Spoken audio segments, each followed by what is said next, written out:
What up, crew? Let's get started.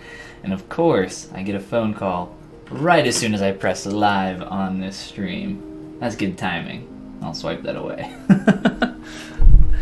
What's going on, guys? We're going to be working on our dragon again today on this beautiful Friday morning. If you have not seen the beginning process of this sculpt and you would like to check that out, that's of course available over on my YouTube channel, or if you're watching this in the future over on my YouTube channel, then it should be available right away. Should be, even maybe in the recommended over there. On that side of the screen? I don't know. Okay, so what did we do last here? We took a break yesterday because I was hanging out with my mom for her birthday. But I think the last thing we were working on was in the teeth region. We were starting to just get all those in there, and it looks like, let's see here. Looks like we kind of wrapped up over here mostly with these, and I was doing some stuff over here and didn't get to the front teeth. So those will be next probably. And let's see what else we got going on here. There's probably just some big changes that I can make to quite a bit of this. I don't know. We'll play with that. Some of these, that's a little bit of an additional secondary curve that I think doesn't need to be in there. Let's take a look here at some other stuff. Very parallel overall. I think I would like to do something to change that a little bit. Try to get away from that. Maybe taper the neck back even more. It's because it feels very unnatural when you have these major parallels in something that's supposed to be organic. So we'll probably try to get rid of that later, but let's go ahead and get in on the teeth. I think those are maybe the few things that really stick out to me after coming back to this. Other than that, I'm sure we'll pick out a ton of different stuff as we keep going here. But yep, feel free to answer any questions. Ask any questions as you guys are popping in here, and I'll do my best to answer what I can. Cool, gang. Let's get to it. So I guess I started to block these in, and then just didn't have enough time to start curving some of these up more towards the direction that they need. Now this is all Dynamesh right now, so this is all, super rough, but it's a little bit easier when you're working on stuff like this to just keep it in Dynamesh, especially when you're like just merging a bunch of meshes together. I find there's no reason to remesh at this stage, because then you're just going to be hopping back and forth between Dynamesh and subdivs. Just keep it all in Dynamesh for a little bit. It might be really messy like right now, but try not to worry about it because we're just going to clean it up later. Shouldn't be an issue. Just being comfortable with your mess is sometimes difficult, but it'll get better.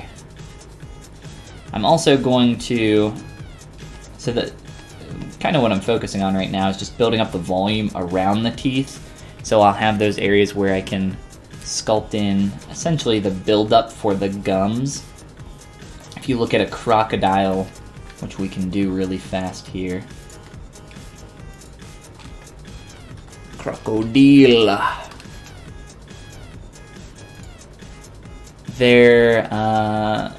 Let's do crocodile mouth. They have like this very strong buildup around, I guess what you would refer to as essentially like the gum region of their mouth, which it technically isn't, I guess. It's not really the same as a human. But they have this really strong kind of separation of form between all of these that is not present in an alligator's mouth, which we were looking at. That's a little blurry. Oh, there we go. So this one, it's not quite as strong, but you can still see a little bit of that going on. And look up some images of some alligators maybe, so that you can see the difference there. That's what I'm attempting to do, is just get some of this volume in there so that when we get to that stage, it will be much easier to take it to the next level. If I were to just merge in these, let's see, what do we have here? Just these few cylinders. They're just tapered cylinders right now. I just have them smoothed out. But if I were to merge those in and just leave them, I mean, once I go to ZRemesh, you want to have at least some of that base form there to make that a lot easier on yourself. I think we can go ahead and also get in these front teeth, which are going to be asymmetrical. So let's make sure that we don't have symmetry on for this. And I think I'm just going to chop off this. I think that was my plan. So chop that off, run a quick Dynamesh, and then we'll line some of that stuff up with the image. I'll do that in just a moment here. Fill in some of this a little bit. And I'll probably find some way to thin this out. Feels very awkward right now, very thick.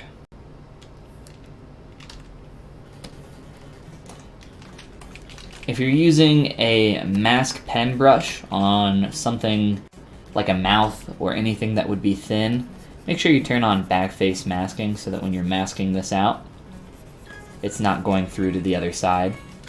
So if I turn that off and mask here, there's a chance that depending on how thin the geometry is, like up there, that it will go through to the other side. So that's why I have backface masking turned on for that.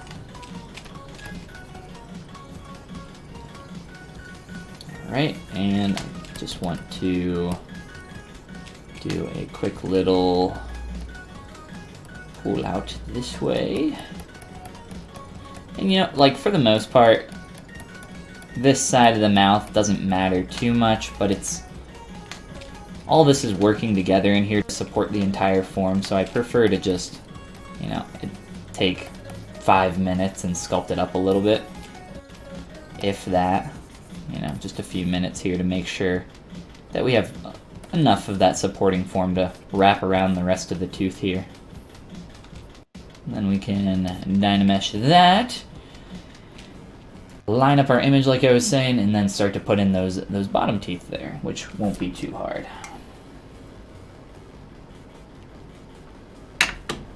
Oh man, my contact is like all fuzzy. I don't know. Fuzzy? Can't see out of it very well. Alright. Let's line this bad boy up. I'll just do the bottom jaw and one of these teeth here. Actually, it's not even our bottom jaw anymore. It's pretty much everything except for our top jaw. Those are just separated so that we can get that mouth space in there. Not really a mouth bag like we create for our human characters. It's the same basic principle though. Alright, so let's line up that point on the jaw there. Whoops. And scale up from that point.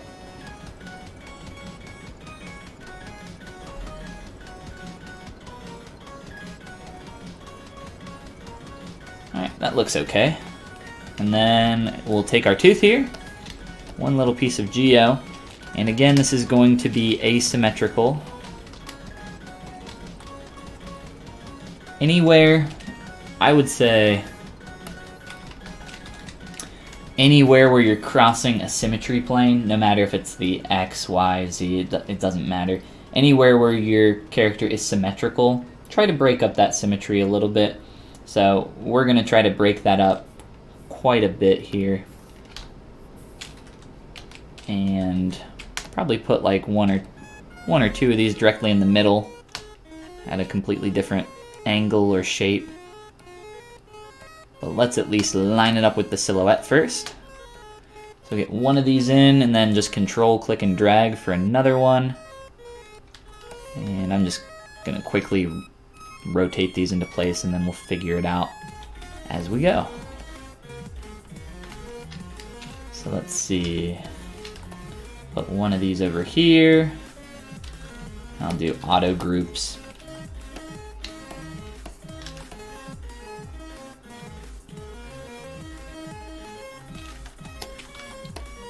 And let's see, let's do a few more here. So let's do like a smaller one. Whoops. Not sure why that's being really weird there.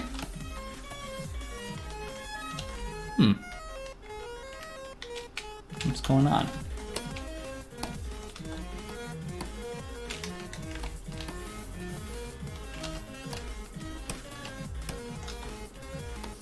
There we go.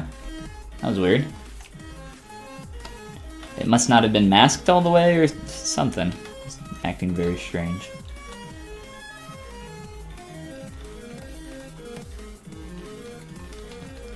Alright. I'm gonna ditch that reference for a little bit and then just kind of eyeball some of this. And I'll be inflating a lot of these because they're very, very narrow.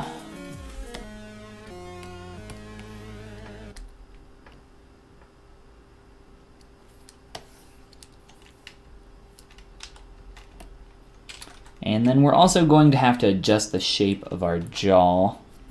Make sure that that's fitting that nicely. Let's see here. So probably a little bit of a pull back here. Pull forward just to make sure that we're getting that sweep. And then I think we could maybe pull down on the jaw a little bit. Down through here. Just to make sure that we're lining up with the silhouette a little bit nicer. Let's trim that up.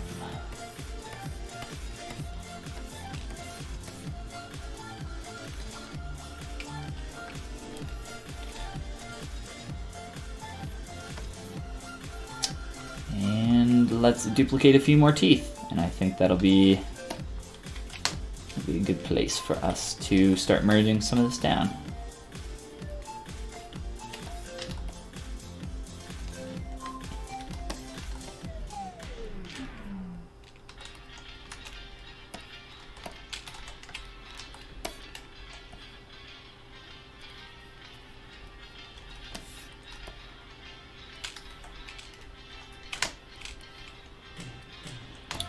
I'm trying to somewhat hide some of those teeth from the side so that it has the same silhouette as what we're seeing here.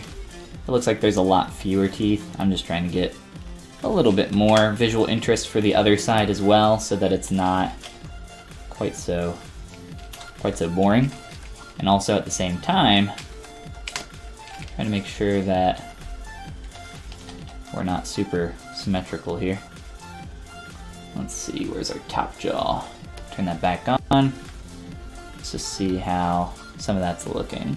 I think what we want to do is take this top snout and lengthen that. Feels way too rounded, and I know from earlier that it wasn't exactly lining up perfectly. So let's do that real quick here. Can also get some of those nostrils in there. Just make sure that this is kind of puzzle piecing together nicely. This bottom jaw, obviously this needs to come in some.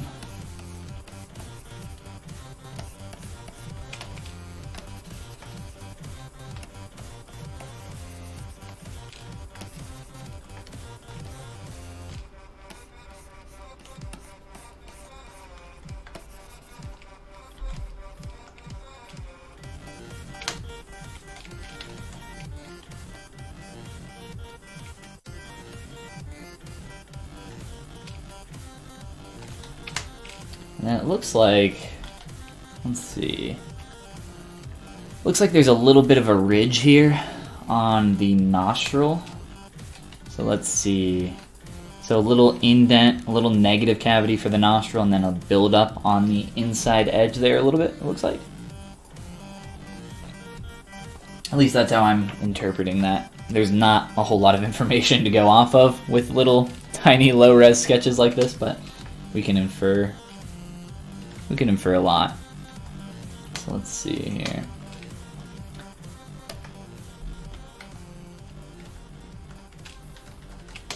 So like I said, we just got a lot, way too much kind of roundness through there. Let's just kind of pull that down a bit. And I'm just gonna roughly pull this back up. I'll probably just have to build this shape back up around here. That was an awful hard mask that I had.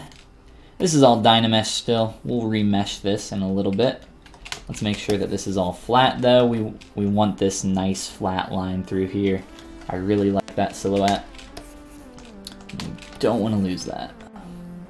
So once this starts getting warbly up through here, we'll make sure that that's nice and clean. Do a quick Dynamesh.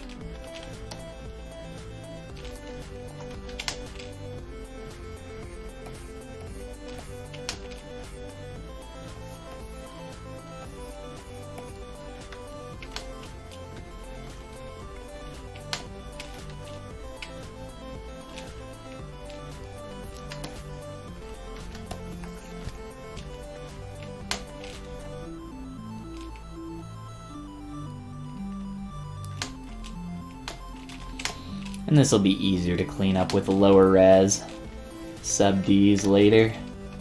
That's always easier to clean up once you have subdivisions. But at least getting some of this in here, just to plane it out some.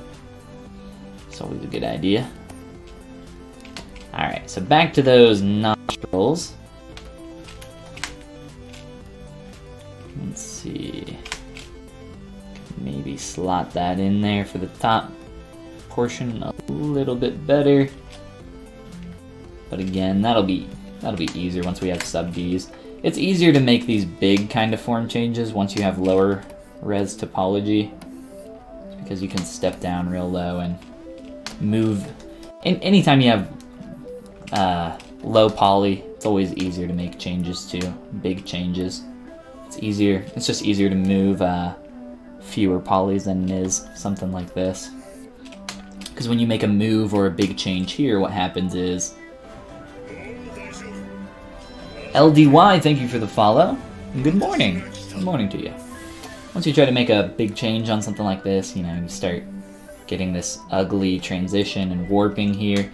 If I wanted to like make a big change to this jaw, I'd have to get a really big move brush and very slowly and carefully start kind of playing with that and pulling it around. But we'll just wait. We'll wait until we have something a little bit cleaner and easier to work with. Labazy, what's going on? How you doing?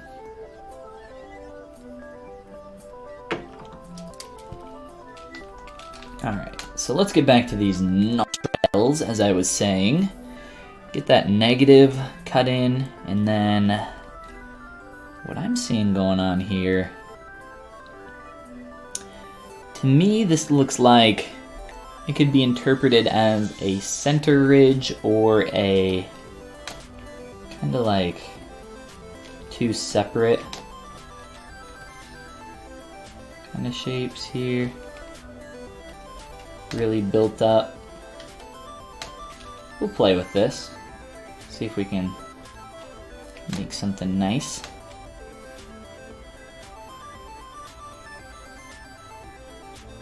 At least get something in here.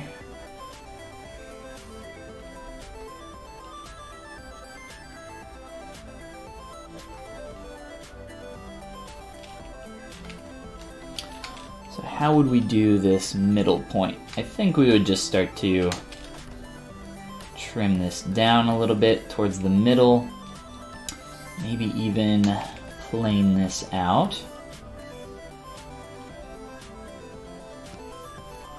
Kind of like that. So we have this little, still a little bit of a center ridge here, but we'll build up more along this shape. So this will still be the furthest out point. And then we'll come in with our standard brush, or what I like to do a lot of the time for nostrils or anything that I need to push into the surface, I'll just grab a quick mask pen and block out that shape. Let's keep going down here, a little bit less. And then we can just snap to the surface, give a little push in there. And of course that's probably too large, but I'd rather have it be too big than too small. So it's easy for us to, whoops, close that back up. Grab a move back face. Start sealing that.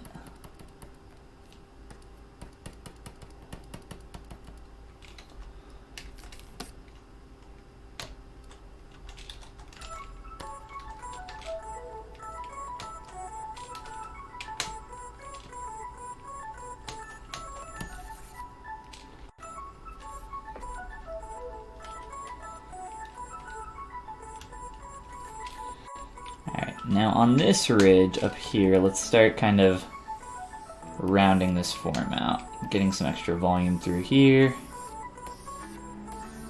and then we'll taper that as it comes down. Let's just make sure we're getting enough volume.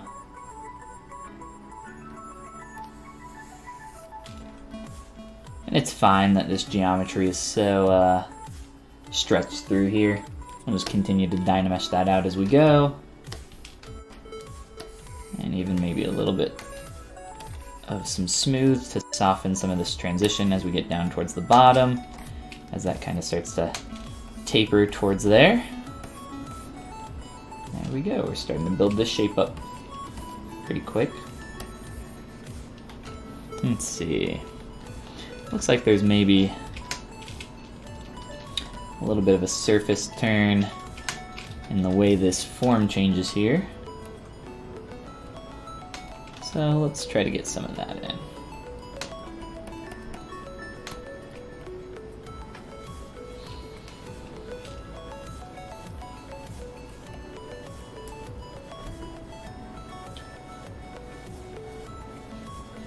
You like his teeth and you like his jaw? Well, that's good.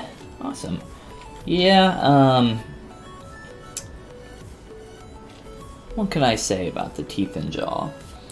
I guess, just to reiterate kind of what I was saying before, staying in these like rough dynamesh stages in the beginning, it can be nice for these kinds of things, just because I was using these primitives, which were just cylinders, tapered cylinders that I added some subds to, and then merged them in and kept dynameshing.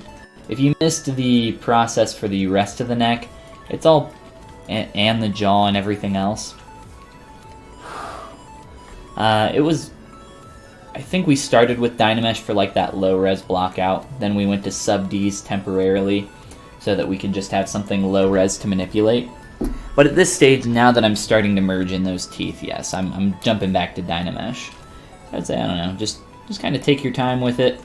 It's not a race, and essentially what I was saying before is you just got to be careful, or comfortable, not careful. I guess you do have to be careful as well, but comfortable with all the grody geometry that you have down here as you're merging this stuff in. So the more comfortable you are with this, the easier it'll be just to, you know, be okay with the trash for now, and then you'll be able to clean that up more later. But it's just important to have that basic shape in there so that once you do go to remesh, you're going to have the supporting form for it so that you can clean it up more.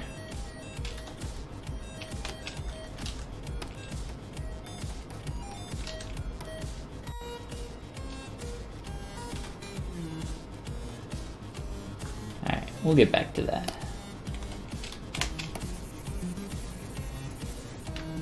So let's see here. Mask this nose off, and I'll be changing this shape quite a bit, I think, from the front view, but let's just make sure that we're pulling this out enough.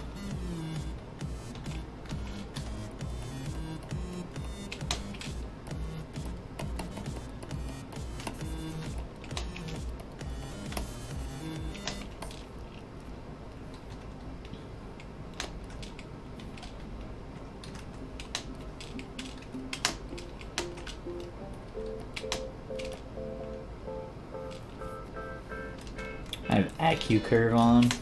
It's kind of throwing me off.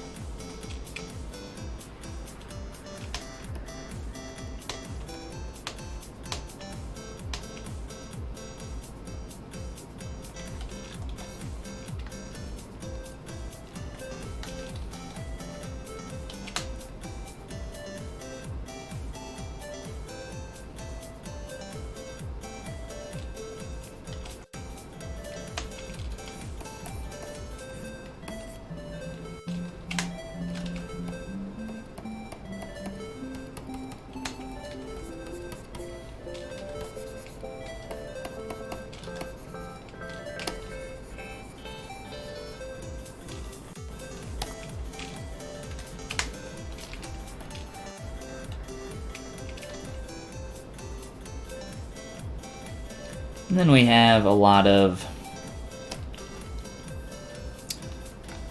you know what, there's actually,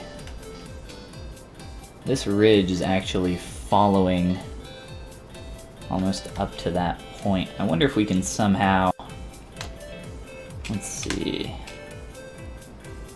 let's start to turn this more the other direction and see if we can get this ridge flowing more up there. I think that'll help that feel a little bit nicer.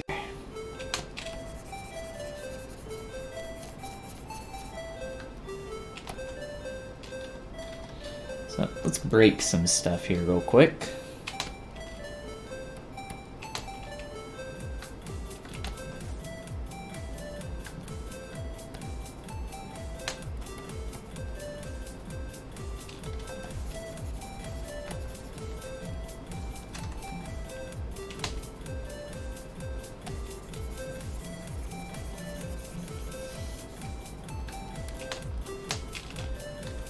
I want this to be a lot sharper.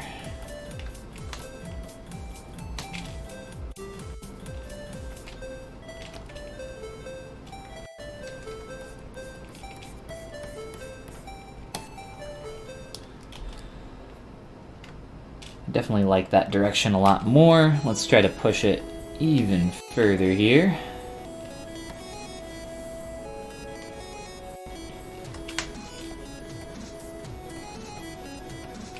I want pretty much a straight up to about that point there.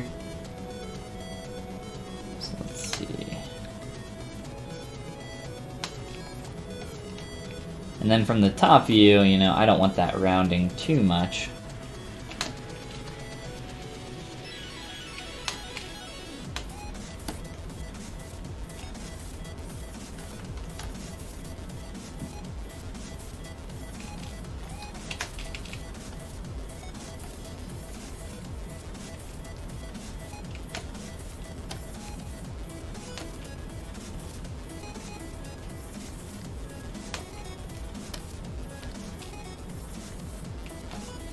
Kind of a weird transition here, because essentially what I'm doing, you know, we only have one view to go off of here for this concept. Oh, I wasn't trying to move that. I need to stop pressing Z on accident. I keep pressing the wrong hotkey. But because I only have one side here to go off of, I have to kind of interpret what this is going to look like off the top, which means I just have to, in this case, figure out what that top side needs to look like for this shape transition to work from the side view, which is always, you know, it's always an interesting challenge when you only have one view to work off of for something, and you're just trying to figure out, you know, try to get inside of the 2D artist a little bit, try to get inside their head, not try to get inside them, but their head specifically, and just try to figure out what they were thinking. It's always an interesting little experiment. But I think we're starting to get closer here.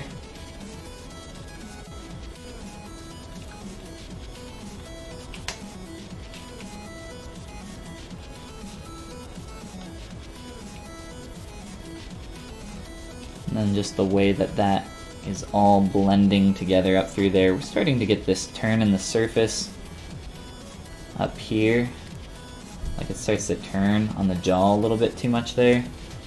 So let's bring that back out.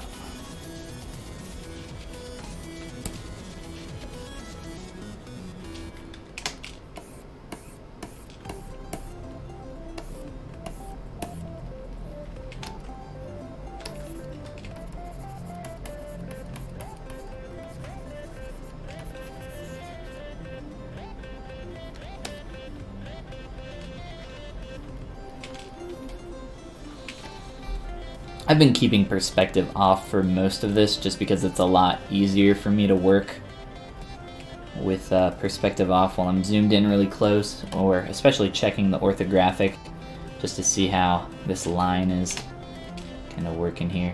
Get this all working together.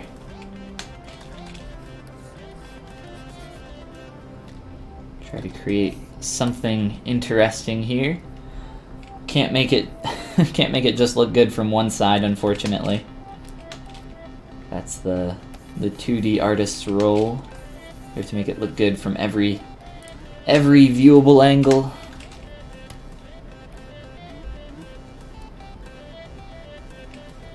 I don't know what I want to do here with this.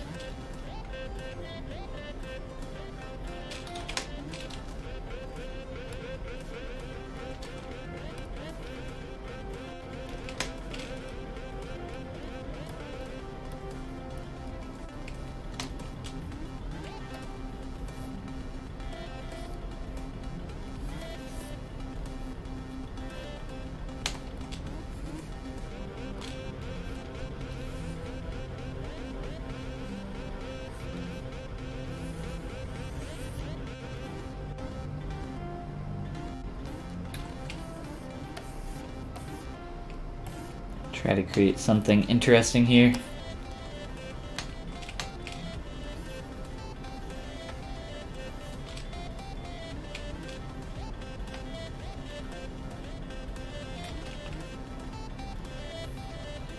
Starts to get a little bit too noisy.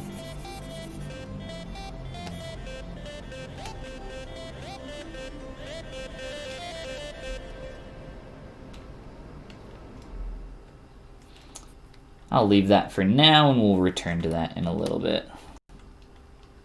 Once I think we get a little bit further on our teeth. Which we will merge down in just a moment. That's when the real fun starts.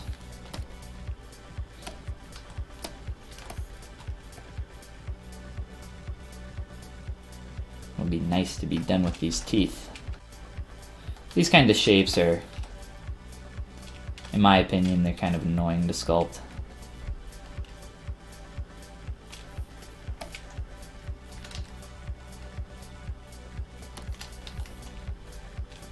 I'm just gonna make sure that there's nothing sticking out the bottom there.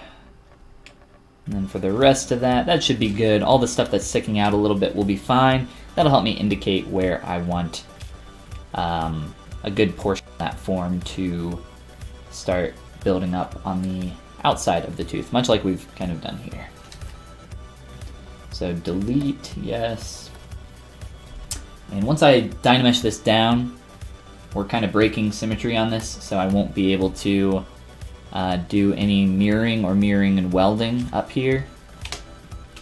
So if there's any kind of quick changes I want to make to this area, I should do that now. Which really I think it's fine. There's not too much cleanup I want to do there.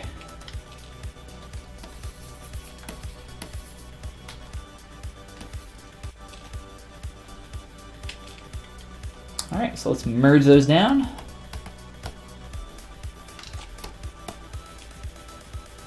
And just run a quick Dynamesh.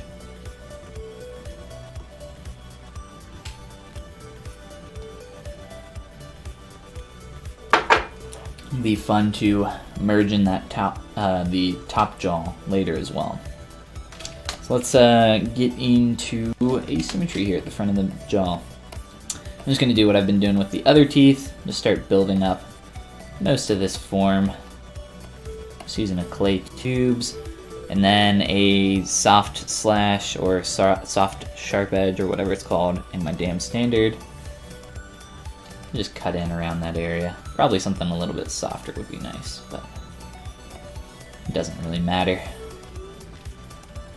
Just continue to build up some of this.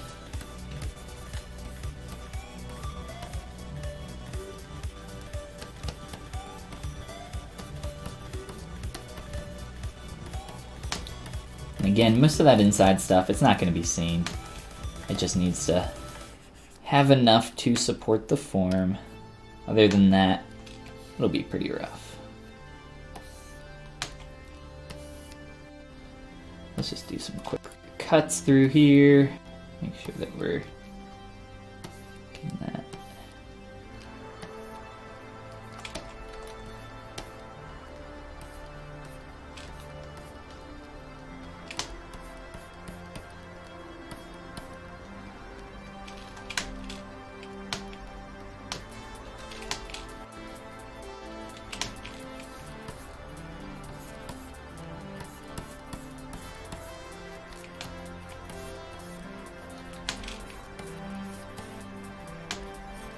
And a lot of this is pretty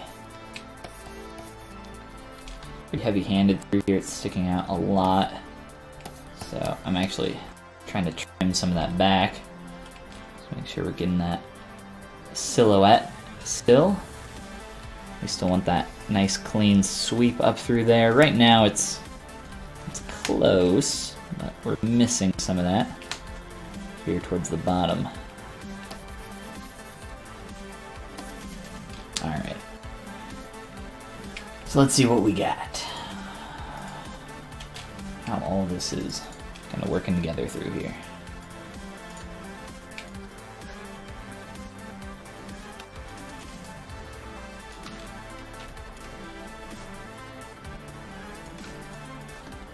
Alright, so let's do a ZBrush probably.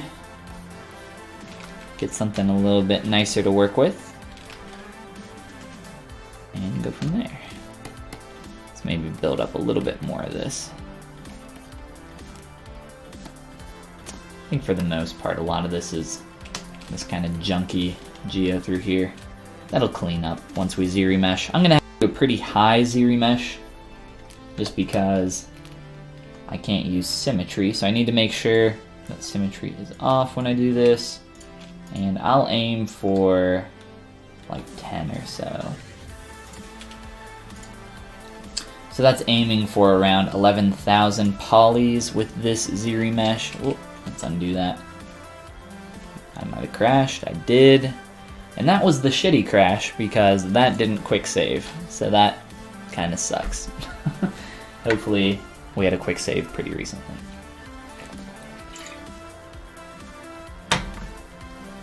I didn't want... I had to cancel the ZBrush because it would have crashed anyway.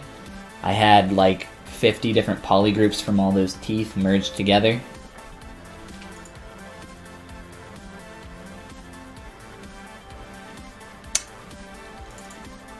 Let's see what this is. Yep, that's cool, that's great. That sucks. Alright, so luckily it's only like maybe 15 or 20 minutes of work there. Let's see.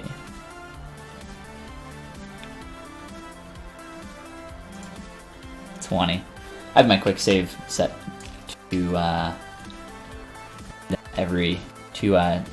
essentially do a backup every 20 minutes. So we did lose that, which is unfortunate, but it should go a lot faster now that we know what we're doing. So really quick around here, make sure my pressure sensitivity is working on my pen. And I'll just merge those in real quick.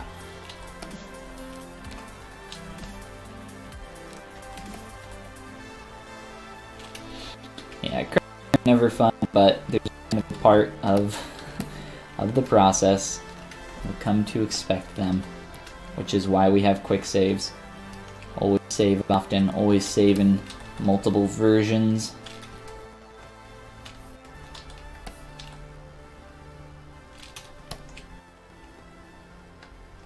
And let's see, I'll probably adjust some of these too, since some of these were messing up the silhouette a little bit more than we wanted.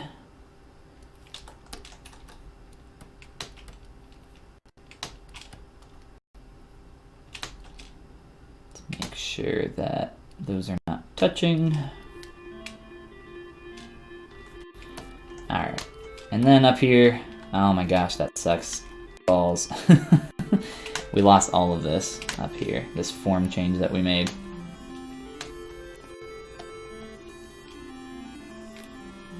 So I'll try to do that quick. At least I know the shape that I want now.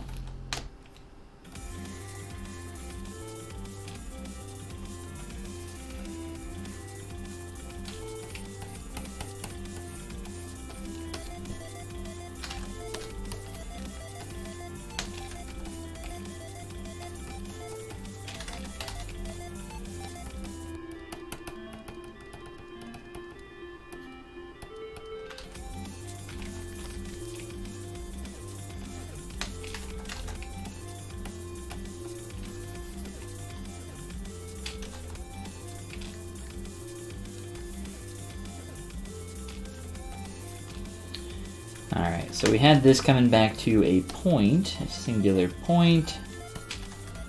All this kind of tapering up into that.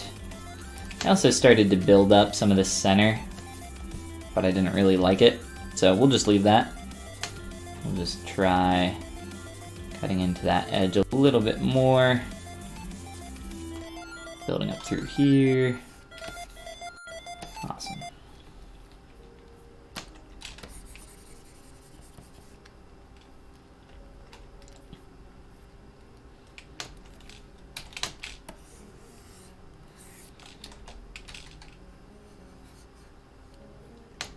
Why is I feel like my brush strength is way too high. That's what's going on. I really need to permanently change that.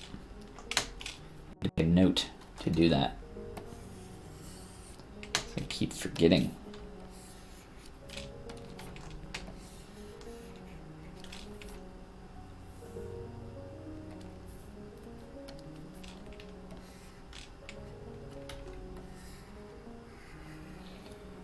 A lot of these brushes by default are way too strong.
Alright, so we're pretty much almost back to completely where we were here on the upper portion of the jaw.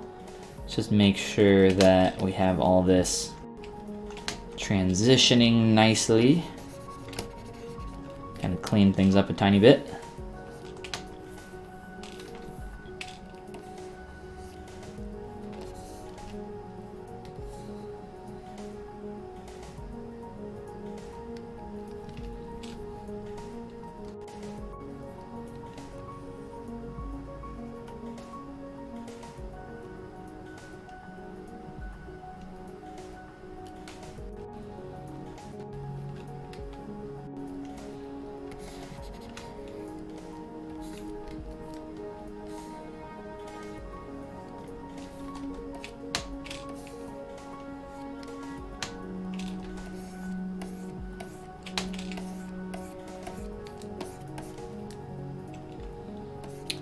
Engine! What's going on, dude?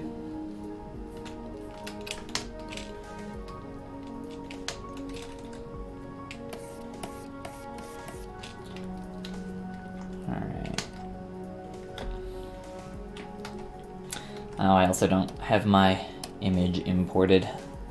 Crashes are awesome, aren't they? Let's find that. Dragoon reference.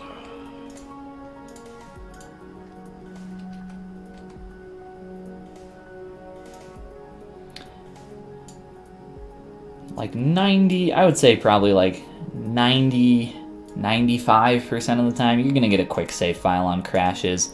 But specifically on the thing that I was doing, I was jamming the escape key to cancel a ZBrush, which normally just works fine. You're supposed to press escape to cancel operations like that.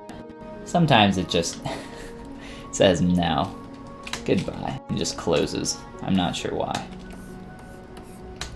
But I couldn't let that ZBrush run because this is what our jaw looks like with all these polygroups, and that would have been absolutely terrible to remesh, and it probably would have crashed or never calculated. We would have just sat staring at a screen. We just want one polygroup for all of that. And I had even more because I had these front teeth merged in as well, which we will merge back in.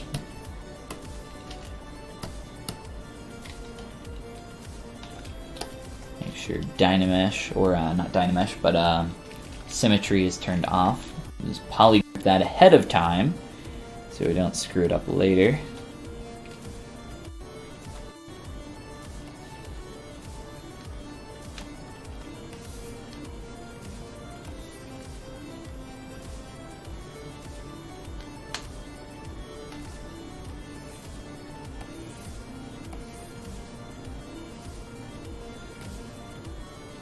And just start to get some of these negatives in there. Build up the form around the teeth.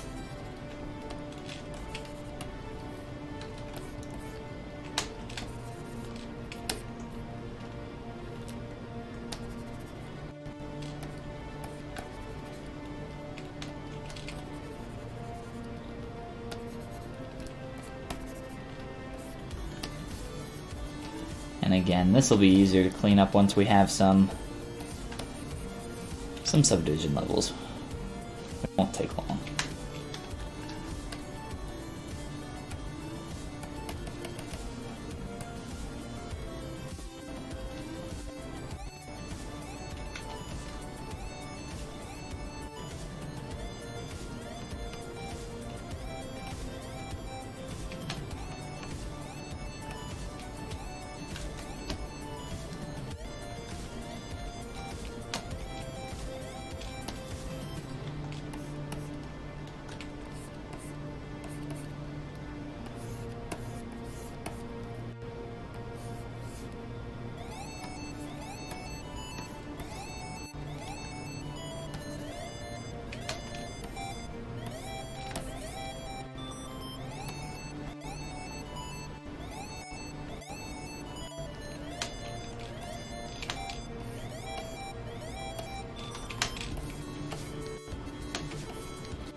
Alright, so a little bit more cleanup here, and then we'll get into remeshing. I just want to make sure that this silhouette, again, is having that nice clean sweep through there. And try to make sure that that's feeling good from both sides.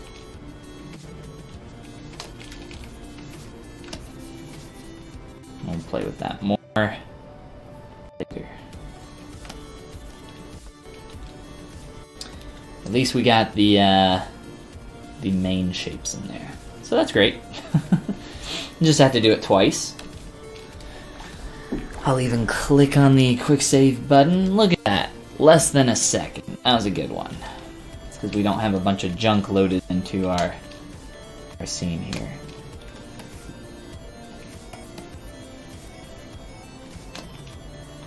So I did a lot of this pretty quick up here. I was gonna say pretty clean. Definitely not. Very, very quick. So let me maybe try to fix some of this. I don't know how We want to do that nostril shape through there.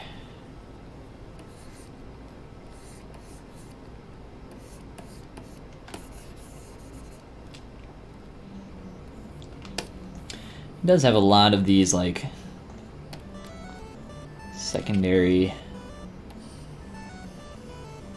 kind of wrapping lines coming up through here, and we could maybe interpret that as geometry, like actual form breaks. Like maybe this point here could be coming out a little bit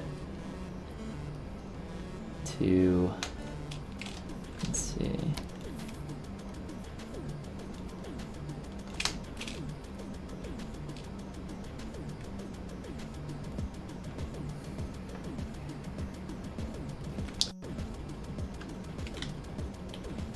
and that like maybe separates this area a little bit. We'll see. Let's play with it. Let's tighten up some of this.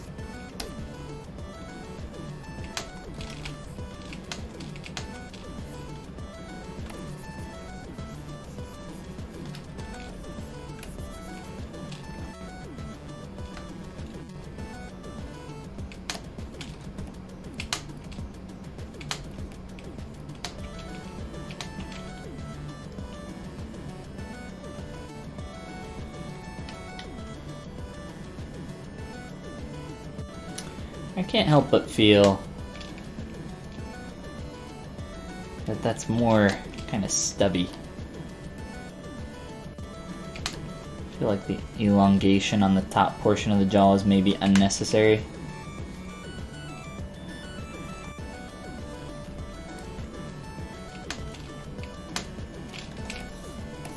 Alright, so let's start getting a little bit of a plane break in here so that we have a little bit of a 1-2 kind of going on there. Right now it's just kind of pulling up to the surface. So we'll define that a little bit better.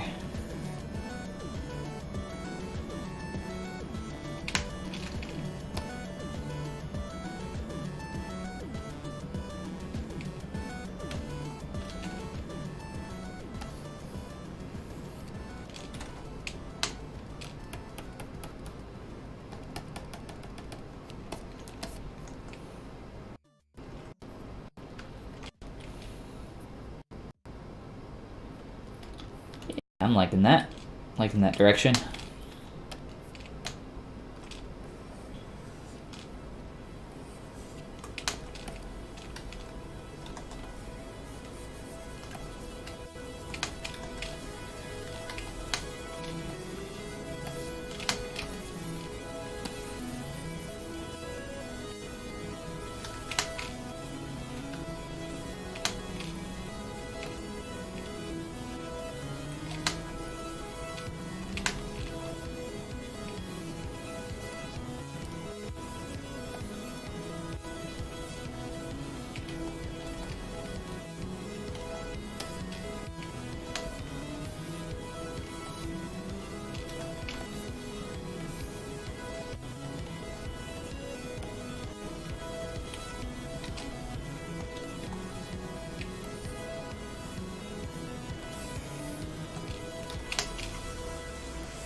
Definitely want to turn this edge a little bit faster down here.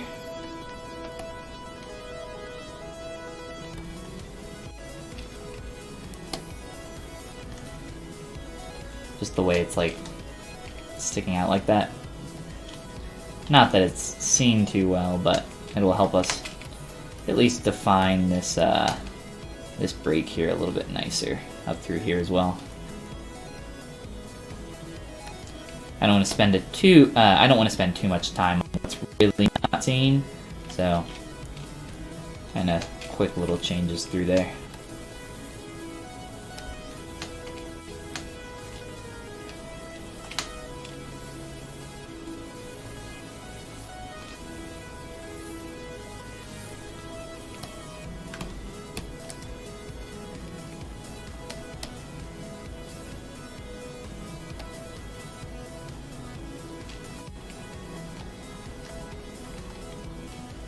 let's increase that resolution.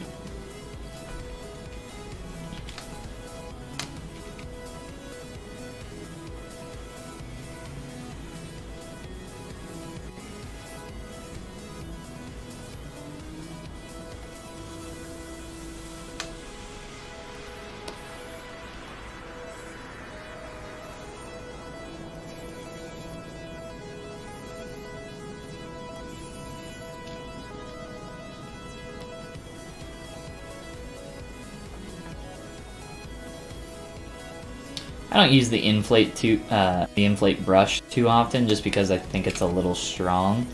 So if I do use it, I turn down the Z intensity like below 10. I mean, you have to turn it down really low if you don't want it to be super overpowered. But I don't know, the standard brush does some weird stuff, so that's one of the main reasons I tend not to use it too often. It can be a nice brush for just getting some quick calculations though. Most of the time when I'm doing an inflate though, it's on something that I'm going to inflate completely, like the entire mesh. And for that, you can just use the deformation inflate slider down here. Probably wouldn't do it on something like this though. I did do it on the teeth that we were inserting, so quick little things like that. It just depends on the type of scale increase or even decrease that you need to happen. Alright, but we can now start remeshing some of this stuff just to clean it up a bit. Again, I'll have to figure out how exactly we want to merge this in up here, up top. And that'll be interesting to blend in these two jaws.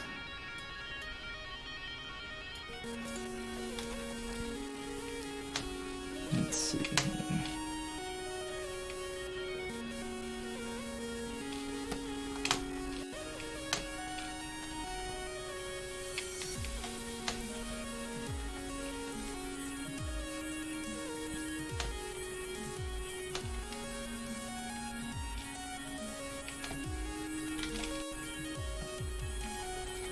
Alright, let's do a Z remesh on this lower piece. And again, I can't use symmetry because it'll freak out on the central axis here for these teeth. So, a quick save just to make sure this time we're not crashing. Again, around 11, Control W just to make sure that that is all one polygroup. And we'll give it a shot, see how that does. Hopefully better than last time, which was nothing, so I'm sure it will be better. I might have to increase the resolution a little bit. Anytime you have a lot of these like teeth or fingers or any kind of like tubular type geometry sticking out like we have here with the teeth, you're gonna need to Z remesh a little bit higher than probably what you would think. If this didn't have the teeth at all, I could do 1K for this whole thing, so we'll just try to get a little extra topology in there. Try to work with that.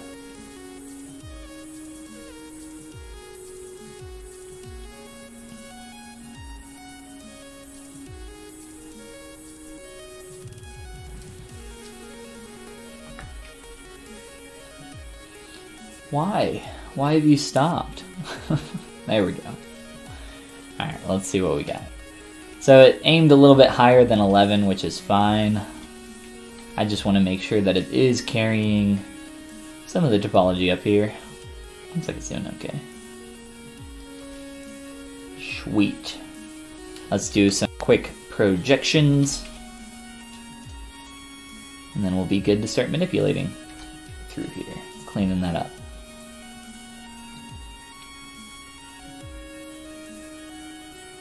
I'll do the same thing for the top jaw as well. How should I merge these?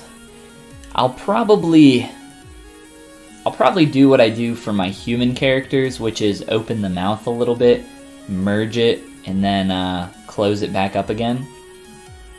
Just so that we can dynamesh without letting anything along this jawline merge together. And that'll probably be for the best, just because it shouldn't be too hard to, after merging it together and then remeshing. The reason you can't have like what it is right now, the way these are touching through here, is because if we Dynamesh, of course those are going to merge together. If we Boolean, those are going to merge together. And then later on when we ZRemesh and project our forms, the projection distance, if geometry is touching, is going to cause a ton of terrible errors. Which is why a lot of the times, if you guys are used to working on human characters, you'll receive a lot of problems in the corners of your mouth or the corners of your fingers. It just causes a lot of issues. What's going on, Alpha? Welcome to the stream, dude. We are just now getting to the point where we are remeshing some quick things in the mouth so that we can begin working on this with some lower subdivs and just manipulate stuff a little bit easier.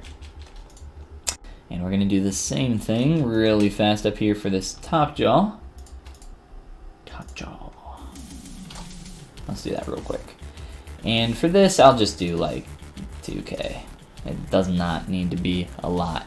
I also need to do some more work around the eye. Right now we just have that area roughly blocked out, but I'll show you guys how we'll create some quick eyelids for this dude.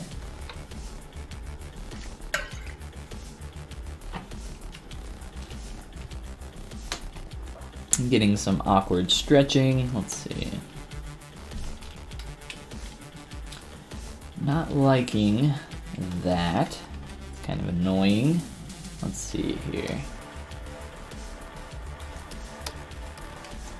Let's try dropping this down to 1K.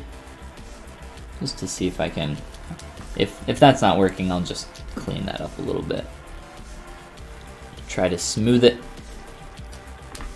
Anytime you have like these strong cuts or divots into your surface, ZRemesh is obviously going to attempt to follow the surface change that's happening there. And in this case, that's just causing a lot of really awkward errors, especially down here.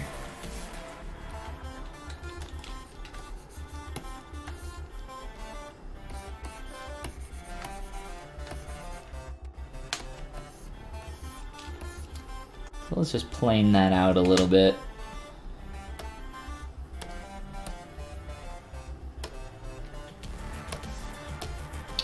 See if I can clean this up. We'll go a little bit higher res too, just so there's more topology to work with on that lowest subdiv. Hopefully won't be too bad now. But yeah, what's going on, guys? Hope your Friday's going well.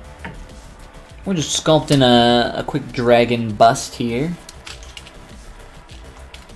Let's see. That looks a lot better. If you missed the first stream, that should be up on my YouTube channel. Should have gone up yesterday. But we've been working on a bunch of little style studies for human characters if you've been following along. Let's see. This was one that we did on the Pixelogic ZBrush channel last Tuesday. We turned Jon Snow into the White Walker version of Jon Snow. And then there's a bunch of more of these like quick style studies that we've done of character busts, which have been a lot of fun. But now we're doing something a little bit more creature-oriented, crocodile style. I just found this concept by Taylor Fisher. It's got a few other dragon heads here, if you guys are looking for something cool to sculpt yourself. But definitely go give Taylor a follow over on ArtStation.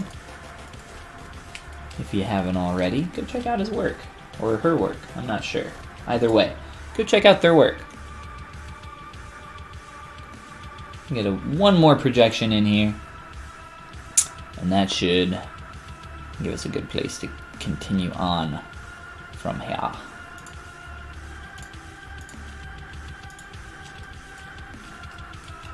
So the basic process up to this point has been using ZRemesh, or starting out with Dynamesh. We just started off with a sphere, went through the entire process of just going through the block out, you know, pulling stuff around to fill in this major kind of silhouetted shape here, just matching our reference. And now we're getting into the stage where we're starting to refine more and more, and because of that, we need geometry that's a little bit easier to manipulate than Dynamesh geometry.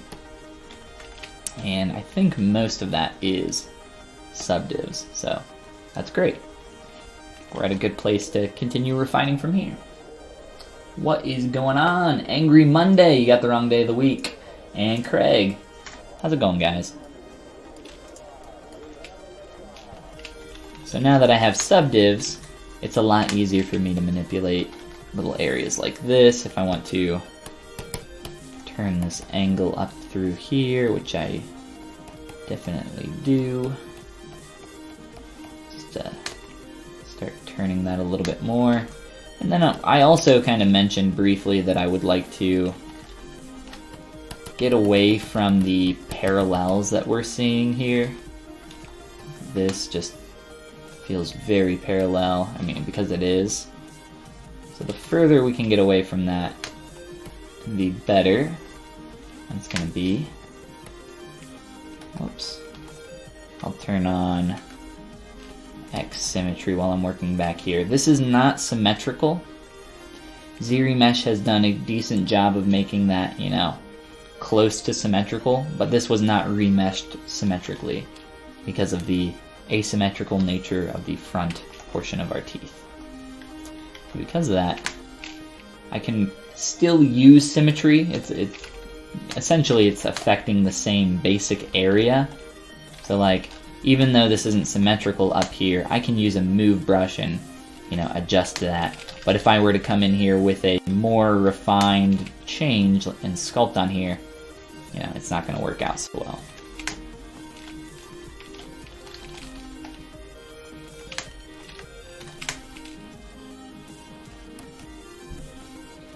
And I am most likely going to be like chopping off something back here and get like a clean cut so that it's just the head.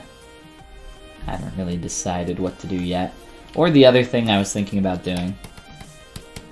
Let's see here. And it's a little bit too high right now. I'm just wrapping this around. Let's see. Into like a quick, very poorly done and very narrow, but a quick like S-curve wrap into a statue base. I'm sure you guys have seen, like, almost like a chess piece. I'm sure you guys have seen similar things. But let's see here. Before we move forward on our teeth more, let's take a quick minute to work on this eye some more. I'd like to put in some eyelids. Let's duplicate our eye and just run a quick slice across our eye. And we'll have two. Let's see. Two basic eyelids. Let's make sure it doubles on. And then to work on that a little bit easier, let's see.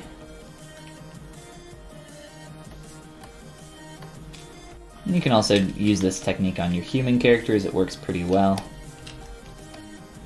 Select our eye here. I'm just going to be working on this real quick. So let's do a deformation inflate. And I'll set my pivot point to be at the center of that sphere. And then I can just rotate that up or around as much as I want. Instead of rotating it, I'll just start to pull around here on this shape. And I'll do the same thing down below, but let's inflate that a little bit too. And I think I will rotate this one down some.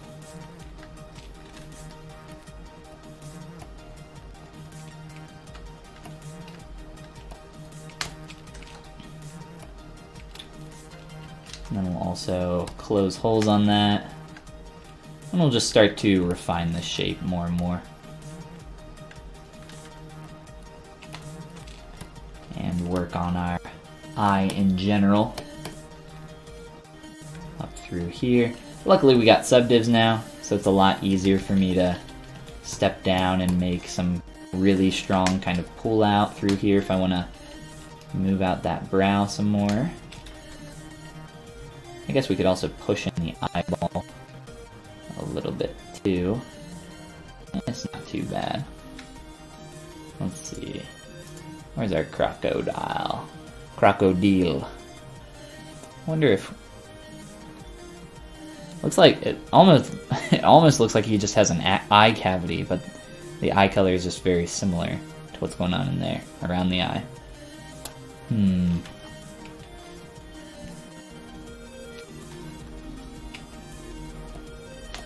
Let's try to stick to the concept as best as we can.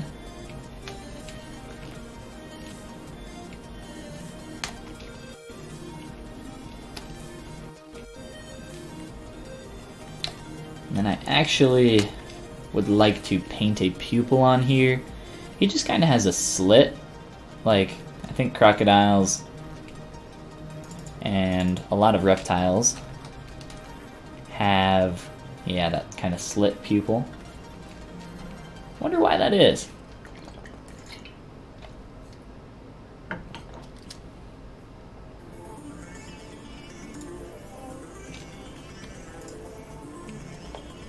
Let's see here. Real quick. Alright. So, I'll wait to do that pupil because I would actually like to do it with possibly a Boolean shape to get something really clean. And I think that'll be interesting to mess with later.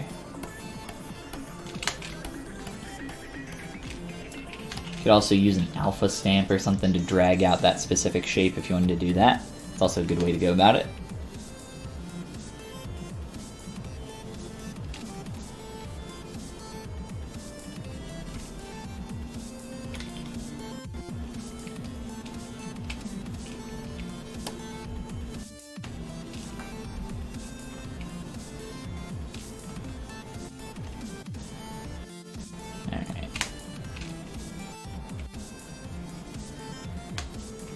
So probably getting closer to the stage where we want to start upping our res, start getting some more of these secondary shapes in there. We do want to make sure that our initial stuff that we do have right now is looking pretty good. So some refinement is going to happen.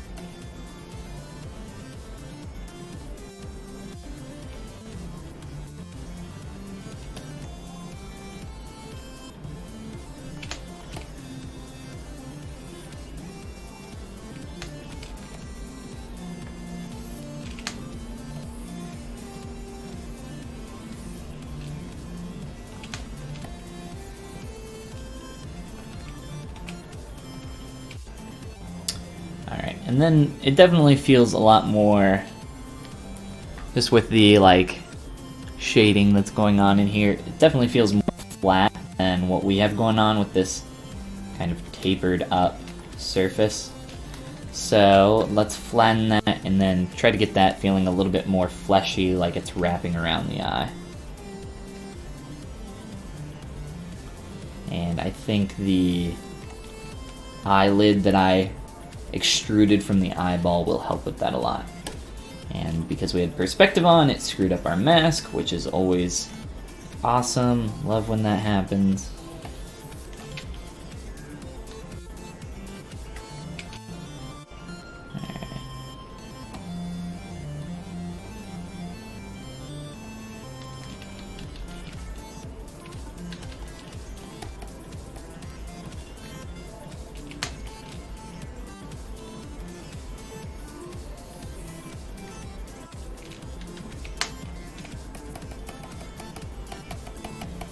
So I just want to start changing this plane, flattening it out, so that I can start then sculpting up that form a little bit more to make it feel, instead of swooping in, creating a concave surface through here, it can wrap around the eyeball in a little bit more of a convex shape. We'll get there, we just need to get this going the correct direction here first.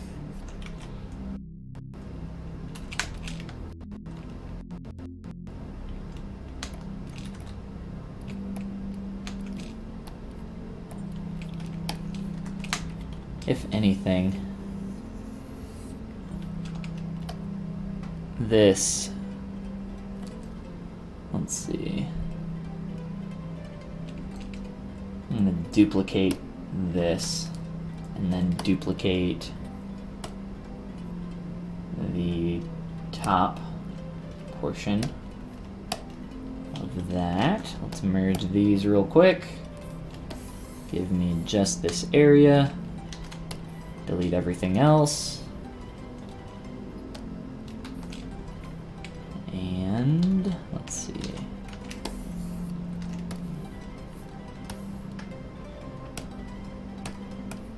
I'm just creating a little proxy here to work on real fast.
Studio Kinbla, thank you for the follow.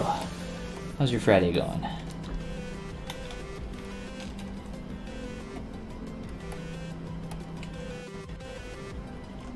Alright, starting to wrap that around, make that a little bit more convex, feel like it's wrapping around the eyeball instead of just dipping up in through there and having that concavity through here. I'm just starting to fill that in some more. Let's see. Delete a lot of this.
There we go.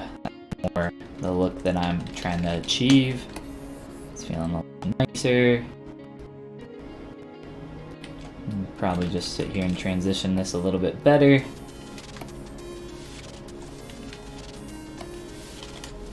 And then we'll merge that down at some point. Doesn't need to be right this second.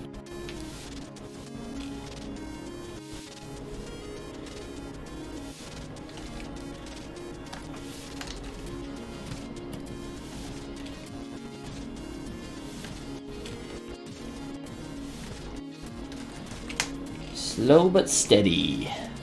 That's always good. Steady is Steady is good.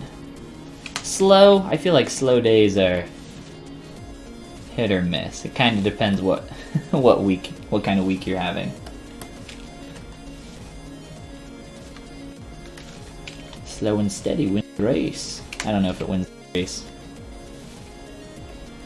In terms of boredom, though.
What's up from Germany? What's going on, man? I swear to God, everybody has this dark blue name right now, and I can't read anybody's name without highlighting it. Consumer, thank you for the kind words there. With, I think, a little hang loose sign, which we all know can only be used by surfers. So I was just at fault there. But you're also at fault since you used it too, so... I have seen a surfboard, so I feel like that kind of qualifies me. I get a 1 bad. I don't think I've ever surfed. I have water skied, I have a wakeboard. I've wakeboarded a lot. I have a snowboard. I've snowboarded a lot. I've not snowboarded in quite a while. I used to snow ski as well when I was younger. It just got expensive. It was like a really expensive hobby. I used to live really close to a hill in the Cincinnati area where you could do some snow skiing and snowboarding. And then I grew up on a lake. So I was always into that kind of stuff. Unfortunately, you cannot surf on a lake. Maybe one of the Great Lakes. The lake I grew up on was not great, though.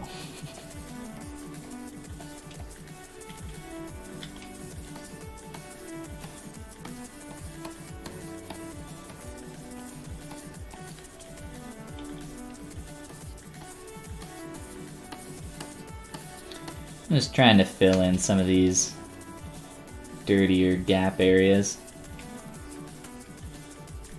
Just needs some help transitioning.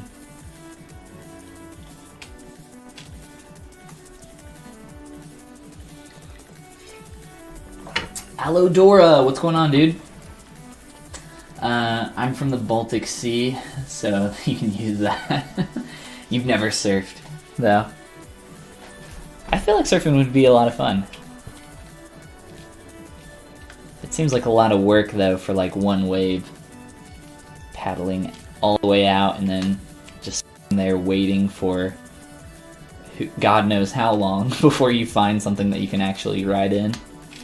I guess it depends where you are.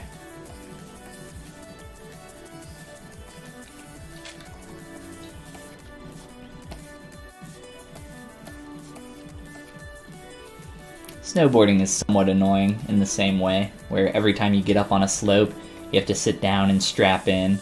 I had these bindings, I think they were called flow bindings, where essentially you could just like stomp into it and it would snap your foot into the binding, and then you could click it out really quick.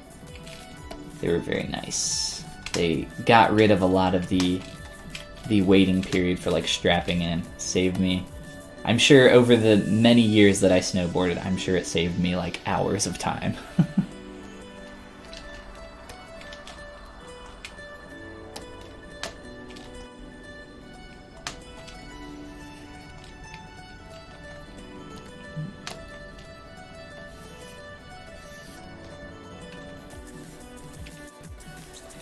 I'm just kind of doing a general pass on everything that's sticking out to me right now, which is a lot of different stuff.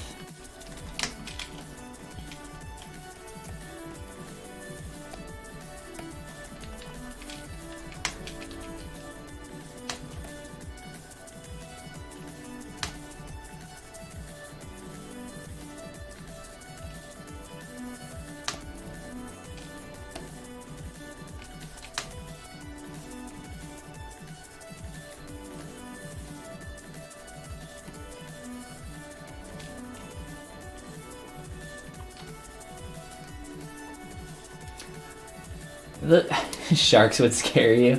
There's like such a small chance that you'll get attacked by a shark. And the waves in the Baltic Sea are very weak. I would not know. But yes, what's the fear of swimming in open water? Consumer, thank you for the follow, dude. The fear of swimming in open water. I don't necessarily have that, but you do. I feel like everybody, if you've ever gone swimming in the ocean, there's always that like little bit of unease where you can't see your feet and you don't know what's under there. Especially if you're like out pretty far and you're not where you can touch. That's always fun.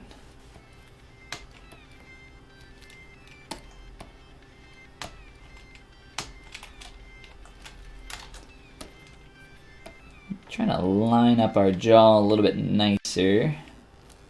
We're getting there.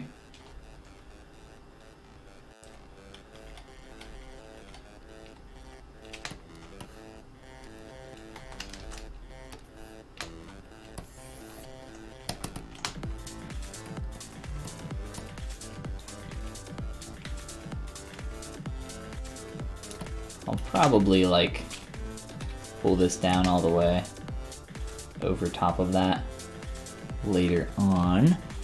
We still need to merge these together though.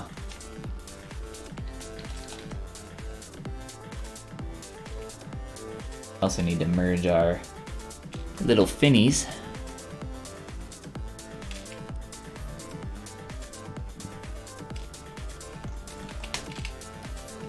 This thing is such a mess.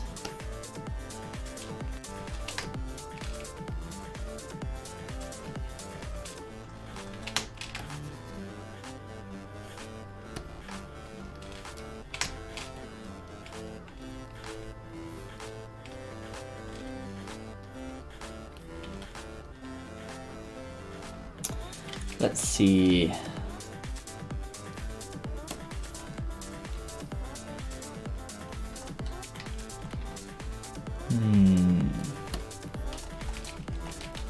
Let's start cleaning up this lower jaw. So I can use symmetry probably up to a point here, up to about here. Let's just make sure some of that's lining up.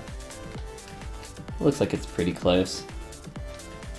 So this is asymmetrical, but only up to this point. So I should be able to work on some of this nicely. We'll see. We'll see how nice ZBrush plays with us.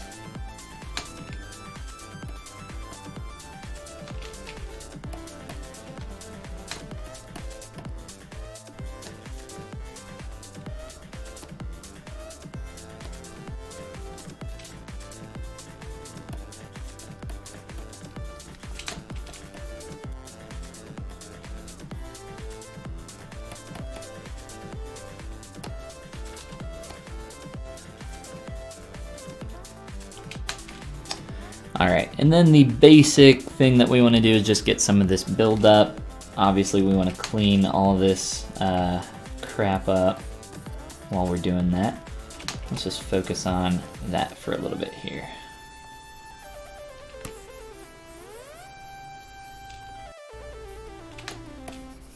So like I said, much easier to do this with these subdivs. Let's just make sure the other side over here is turning out okay. And I'll probably use some pinching around some of these areas to start to exaggerate these buildups around here. And from what I can tell, it doesn't really look like there's much of a gum line between a lot of these teeth. I don't know. We could make the teeth separate subtools, and maybe that would be a good idea. Let's make sure that line isn't... Okay, I'll do those asymmetrically, but I could maybe... I don't know. I have a bunch of techniques for splitting those teeth out, and that really wouldn't be that hard. The main reason I did merge them in, though, was that we wanted to start building up the form around those teeth. It's just a lot easier to do this all together, in my opinion. Even if it is really messy, things are always easy to clean up later.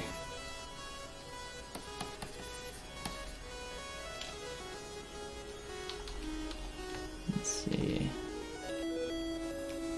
Let's grab that inflate brush again. Make sure our... So I think by default, this is like up in the 20s or 30s.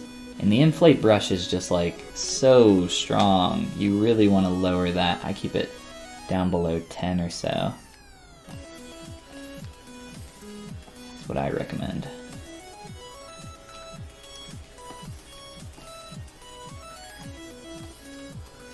I'll probably trim out a lot of this just so it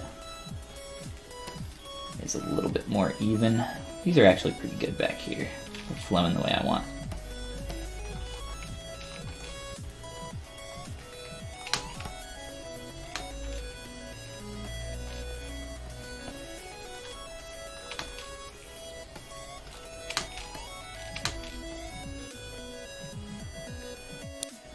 Let's just make sure on some of these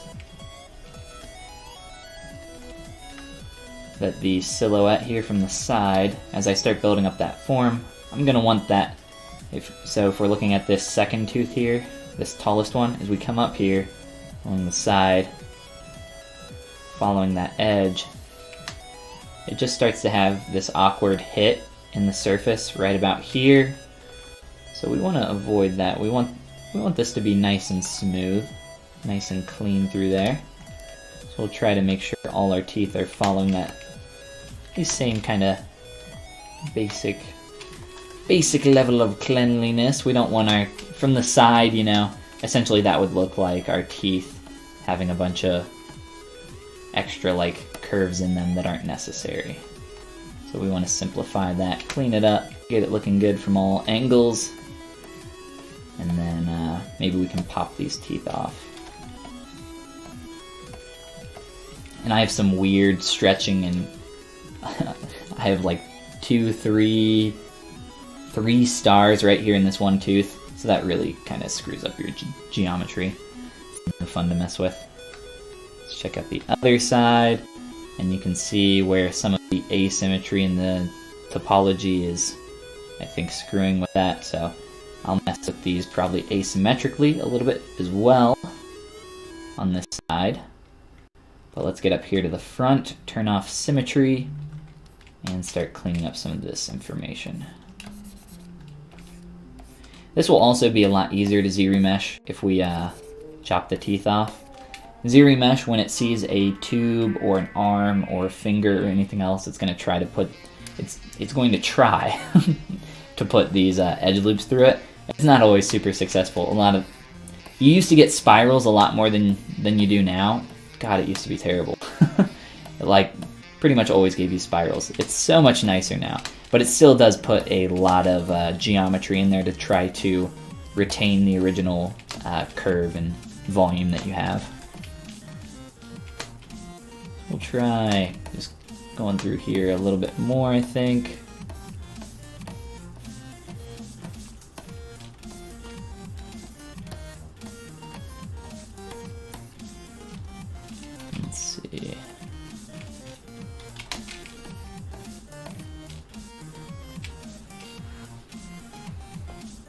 A random potato person, welcome to the stream. And consumer, go grab some food, for sure, dude. Let's see. I really don't know how you have patience for this, so kudos to you. Well, thank you, man. thanks for the bit. The Hey Guys? I'm not sure what Hey Guys is from. It makes me think of Hey Guys, it's Nicole, or it kind of looks like Rebecca Black from here. I can't really tell. It's too tiny of a GIF.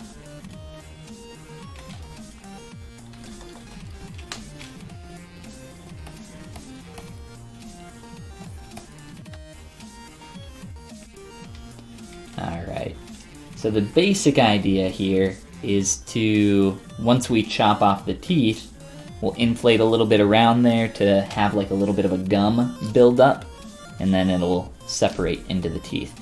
You can also take the teeth that you already have and subtract them from that opening to give like a really nice kind of, I'll show you, it's easier to explain once you see it. So you have like a really nice kind of separation effect. It'll feel like it really fits in there nicely. So let's see. Let's see. What do we got here? Let's spend a little bit more time lining up some of this jaw just to make sure that that feels okay. And then what I will probably do is, let's see here.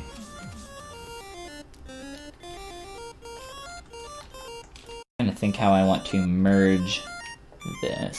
So let's go to,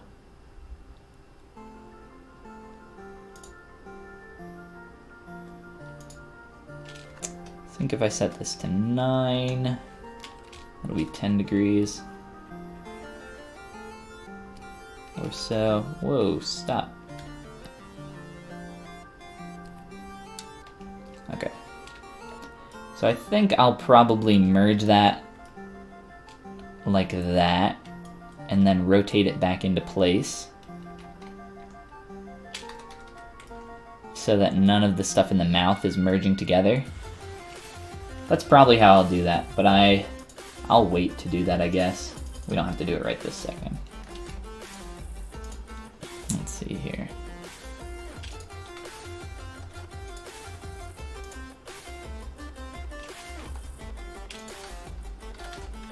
Trying to get a little bit of a higher res Dynamesh going on.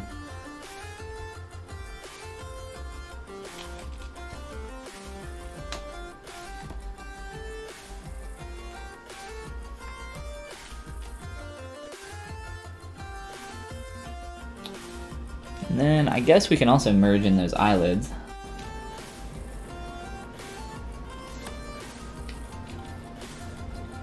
Instead of what I've done here by closing holes on those, I'm going to try to give these some thickness. But to do that right now with the point in the topology there, it's going to cause a lot of problems. Holy crap, come back, please. It's freaking out. So let's do a ZBrush. Keep groups on. 1K should be enough to retain that shape. Should be plenty. And then we can Z-modeler, extrude all polygons, give this a little bit of thickness, make sure that we flip our normals, add some subdivs, and that kind of softened that a little bit more than what I want. So we could crease this edge, or let's try beveling it real tight. Yeah, I like that. Well, that's a weird edge loop. That was very strange. There must be some weird topology, yeah, something weird going on back there. Alright, and then I think I'll just inflate these a little bit too, or maybe not. Maybe scale. Let's try scaling a little bit.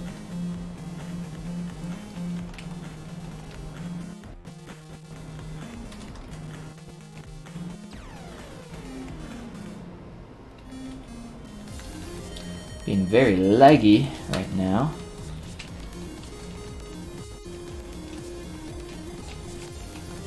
Alright, so I think I'm okay with that. I kind of like the way that is shaping up.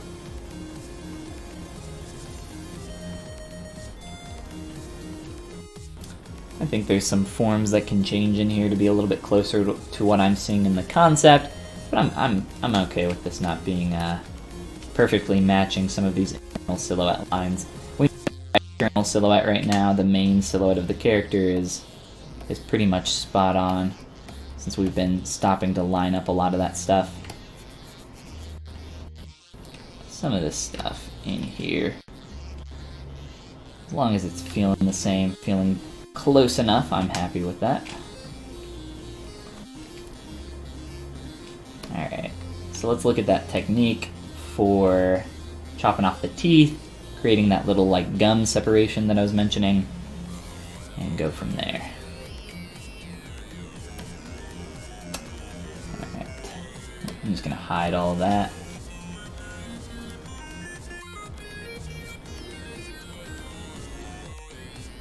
And I see. So these are misaligned here. Something moved at some point, which is totally fine. I want there to be some asymmetry there. Whoops, don't know where that came from. Alright. So, what I want to do is just start chopping off these teeth real quick.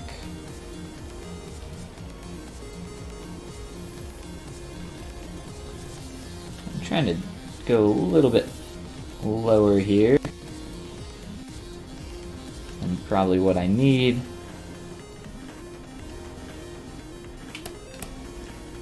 Mask those off, and then let's see, probably grow the mask up towards the teeth a little bit. I think back here, some of these, this is a little bit awkward, but it'll probably work. Let's just redo some of this.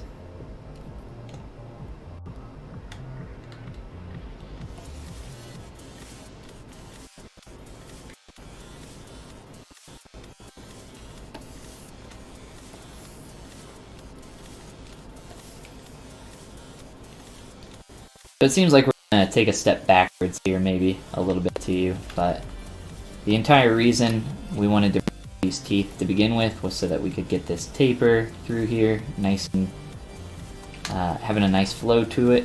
Twat.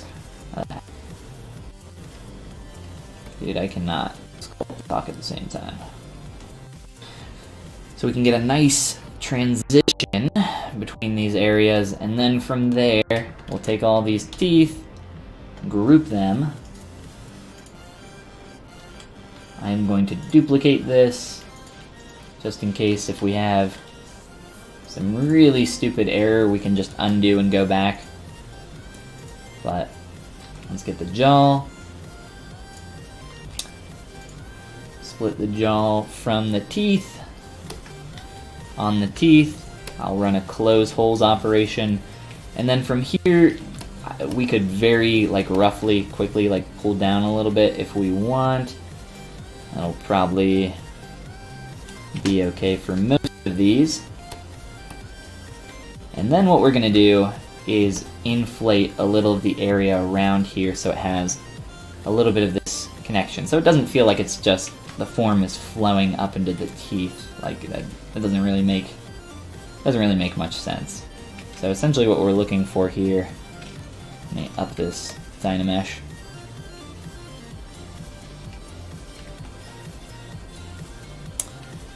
Let's grab our inflate. And actually, here, let's just select this surface since we have this polygroup through there. Soften our mask. And this will hopefully work out for us. And I'm just going to inflate this by maybe 5 or something. We'll see how that does. There we go. So we're starting to get that kind of gum transitional effect that we're looking for. Maybe soften this, and we can sculpt it up manually. Trying to automate it a little bit to make it go a little bit faster for us here. A lot of the times it's better to do this kind of stuff by hand though.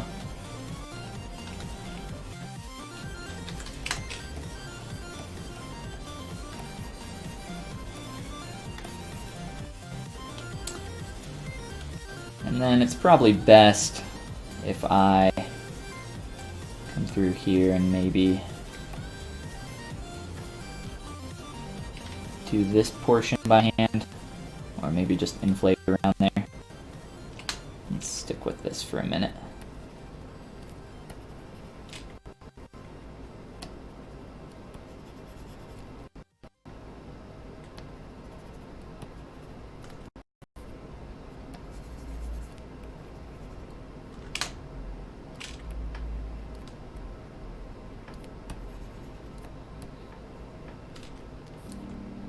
So starting with the negative shape, we'll just push in here a little bit, and then I'll inflate around the ring. And that'll really help that feel like it's actually interacting with that. So anytime that you have a shape like this, or maybe like a fingernail or something you don't want it to have just like a straight transition from one shape into the next. You definitely want there to be something that indicates that, you know, the tooth is going down into the mouth here. And this build around the gum, that's kind of what you see naturally in this type of area. And if you look at your fingernails as well, since everybody should have some hands that they can look at. I guess maybe look up a reference, but just having that build up of form around there, some interaction. It's kind of these secondary shapes that help sell this a lot more. And obviously our polys are stretching quite a bit the more I inflate around here, so I'll have to Dynamesh again. I'm just trying to do this real fast.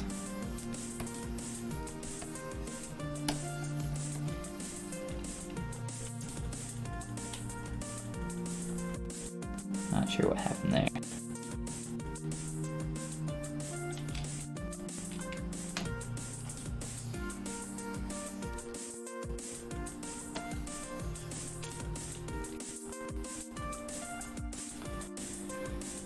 Oh God.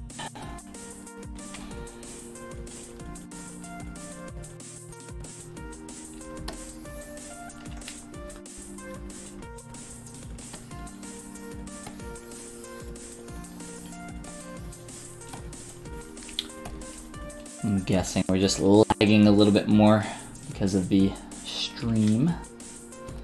There we go, we're starting to interact a little bit nicer. I'm digging it.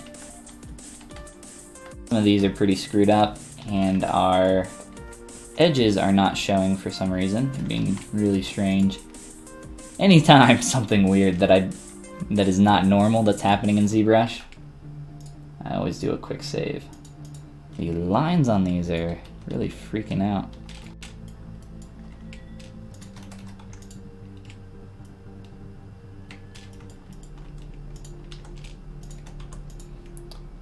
I want to remesh these teeth a little bit, see if I can clean up some of these nasty forms. Let's maybe go a little bit lower. Each time you Z-remesh, it shrinks in the shape a little bit. So let me undo that and then just do one initial remesh. And then hopefully that'll clean up most of that. And it looks like it has. Some of these teeth are kind of crappy looking, so we can clean these up some. I'll just do this by hand.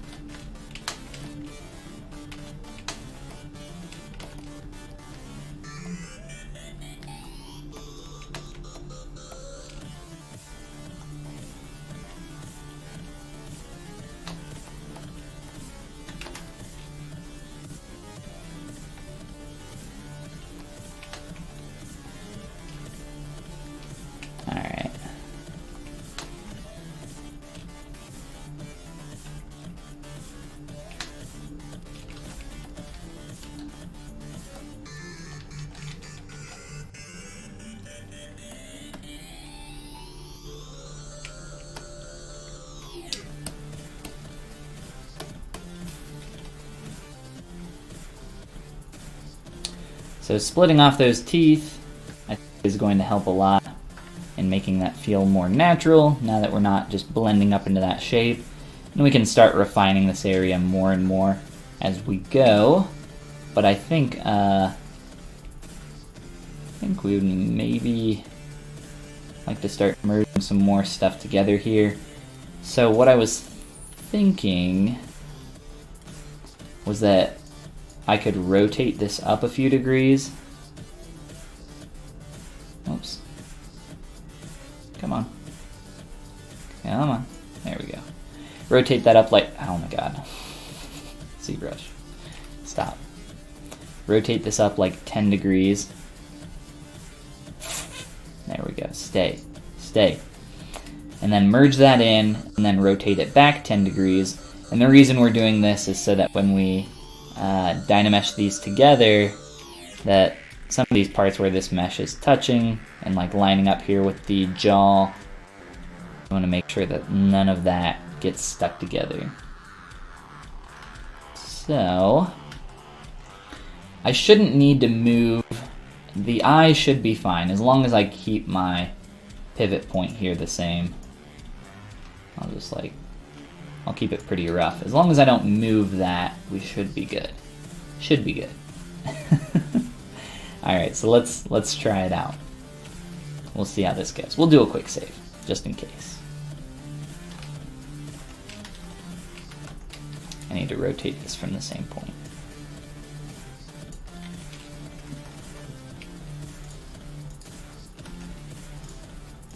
So merge those together.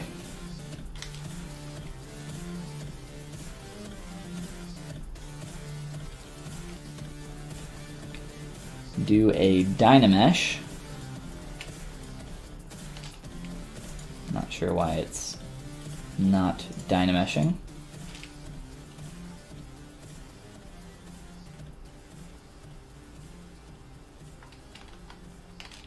There we go. And now I have some additional poly groups in here that I can use to my advantage for creating some selection masks later on, but I think we'll do without them. I think I'll just do a remesh on this. My pivot is still in the same place, so we're good there. Let's just try remeshing this to around like 10 or so. Or why is that being weird? Alright. And I do not want X symmetry turned on for this. So actually let's do 15. And hopefully that works out pretty well. And then from there, I'll have some more workable polygons and I can close the mouth again. I can even rotate the eye up to this position with the transpose tool. So maybe I'll do that as well, just to make sure everything's in the same place. And then we can rotate all of that in like transpose master later at the same time. There's a lot of ways that you can do this. Like on a human character, what I do is I'll just open up the mouth really wide and make sure that the corners of the mouth, of the lips, are anywhere in the corner there are not touching, and then I'll remesh it after that. It just makes it a lot easier. Once you go through this whole process a few times, it goes pretty quick. But remeshing while streaming sometimes takes quite a while, especially when you're up at like 5 million polygons, which is actually one of the higher dynameshes that you can get. Dynamesh tends to cap out typically around 4 to 6 million polys. Kind of depends on your machine, but 5 million's quite a bit for a Dynamesh. And it's thinking about this Z remesh quite a bit. And it's gonna be pretty messy, but hopefully workable. We'll find out.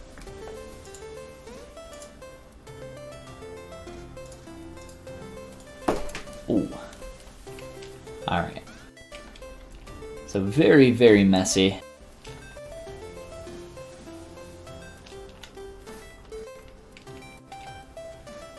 But I think we're okay. So let's do a subdivision. Project. And I'll show you here really fast what I was talking about with the eyes. Since I have this pivot point back here, I can just rotate that up by holding shift and it'll snap perfectly where I need it to. I plan on rotating that all back down though, so it doesn't really matter. Alright, so I'm kind of worried about some of the tighter edges around the eyes and some of the harder edges around the nose as well. Hopefully we can get a lot of that back in. Still pretty rough on the projection. We just want to get this mouth working.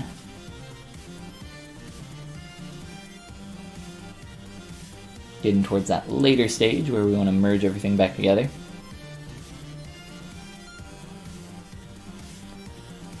It's only 1 million on this projection, but it is V slow right now. What is going on?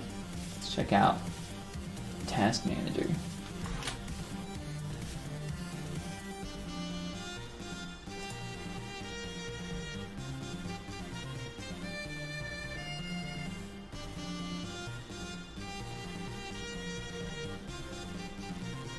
Yeah.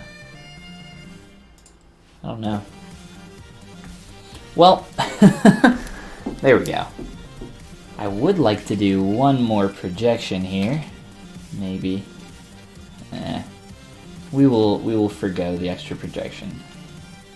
I don't want to sit here for 10 minutes waiting on that. Alright, so after all that, that's what that looks like. I have rotated the eyes up, but again, I still have my pivot point back here, so what we can do is we can hop into Transpose Master and then rotate the top portion of the jaw, the eye, and the eyelids that we've created. Get that all moving at the same time and close that mouth back up. But I say we just keep it open for now, and maybe... Yeah, I say we just keep it open for now, and we'll mess with that later. Keeping the mouth open for now will make that easier to, if we want to go back and forth between Dynamesh or anything. Let's see here. What's going on? My select lasso's broken. There we go. That was very strange. Alright, so there's an extra piece of geometry in here. That's really not that big of a deal. It'll be hidden and close off once we close the mouth. But yeah, let's run through here, do some more cleanup along the jaw. We're getting into it now. We can maybe merge in our fins and stuff a little bit later once I reclose up the mouth. Let's just get through here, clean some of these nastier transitions out. Probably just use mainly my trim, dynamic brush, and some clay tubes. Let's see. I think a lot of these edges are kind of pulled a little bit too much, and I think just knocking some of that back will be nice. So, just trim some of that out.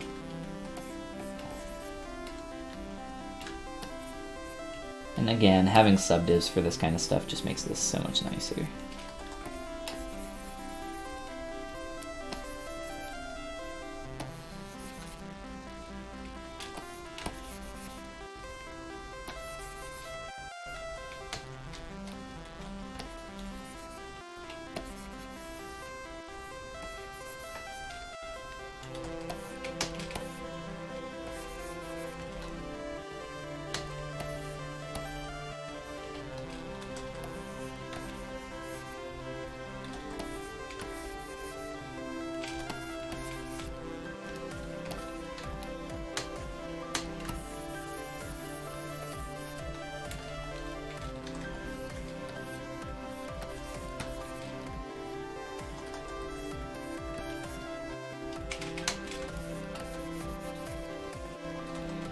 Starting to feel a lot nicer. through here.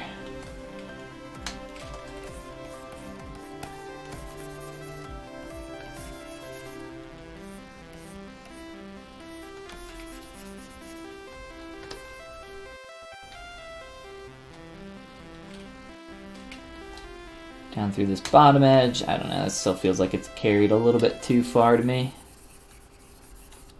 There we go, digging that. Some of this stuff is pretty messy up here too. Just take that back a little bit. Looking better. And then, I don't know, I was thinking about maybe tightening this jawline back up some. Oh, this got a little messy down here.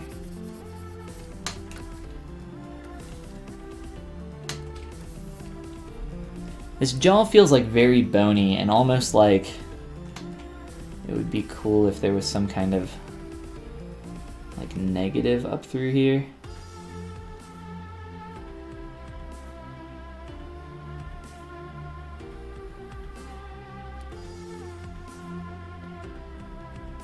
Transitioning between the fleshy part and the like bony part of the jaw. I don't know. Let's play with that a little bit. We can I mean there's a lot of stuff that we can do down here with like the fleshy part of his neck.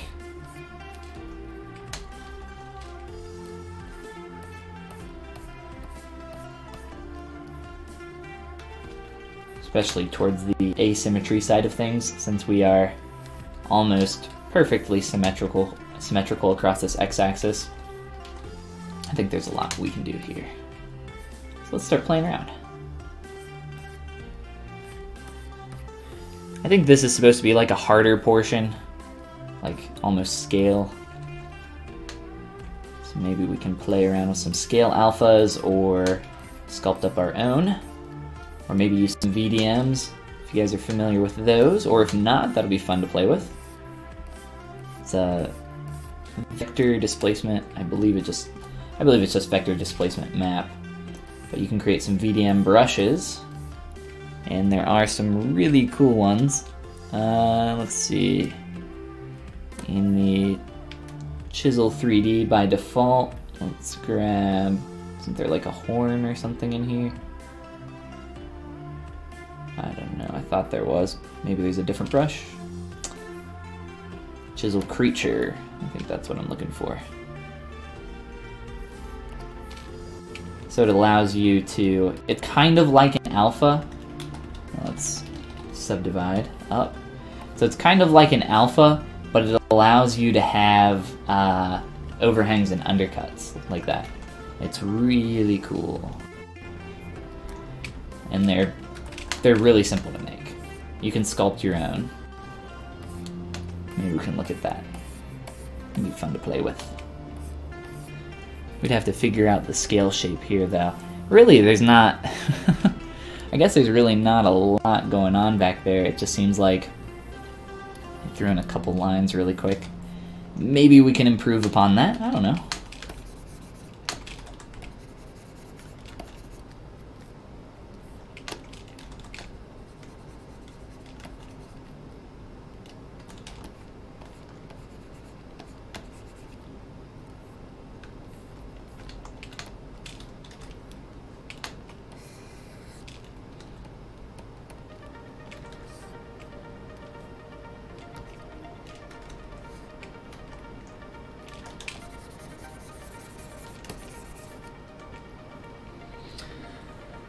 Let's see, Big Brush, what's going on? And the Babu.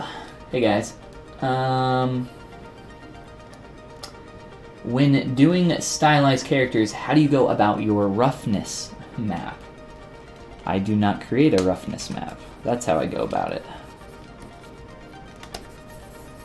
Unless you're just talking about a sculptural pass, which I don't believe you are. I think you're talking about creating an actual roughness map.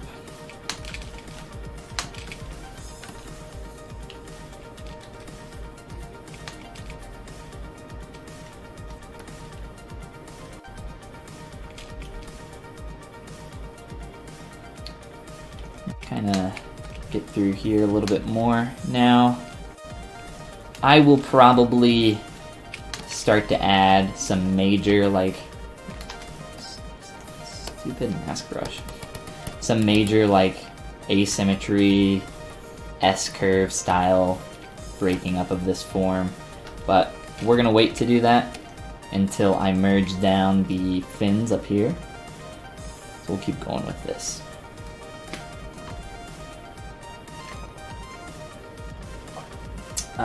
You mean for production?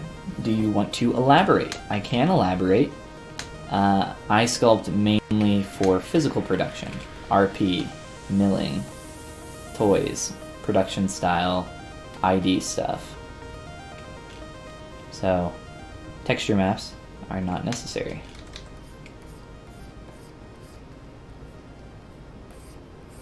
Not a part of my workflow for production.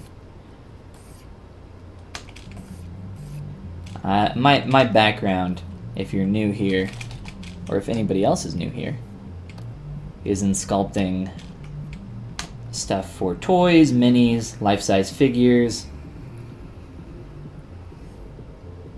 physical products, that kind of stuff.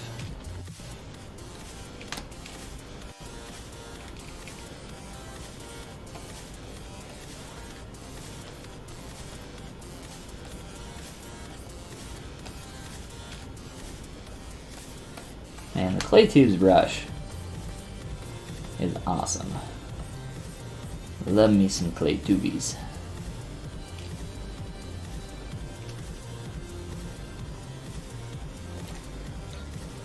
That's what you thought I meant? Yeah. No worries.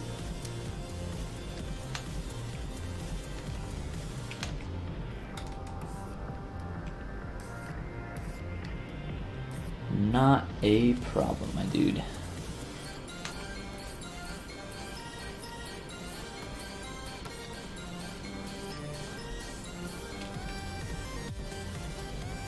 Alright, so again, we'll break that up more once I get into a point where I can add some twist to that neck.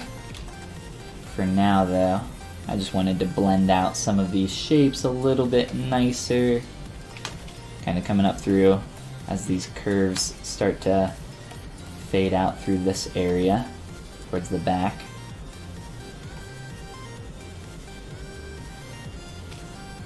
And we'll make that feel more fleshy, but I think starting to get some of these extra strokes in here with clay tubes can be really nice, just roughing up your surface for a skin texture.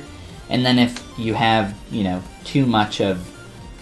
Wait, hold on a minute. Alright. If you have... What is wrong with my clay tubes brush? Why is it so rough right now? Something's wrong. My focal shift? I don't know. But it's great for just getting like a little bit of that extra skin texture in there. And then as long as you don't push it too far where you have like, you know, huge gaps between those strokes, as long as you're using kind of a smaller Z intensity, as you start to clean that up, you'll start to get some nice bumpiness to your skin.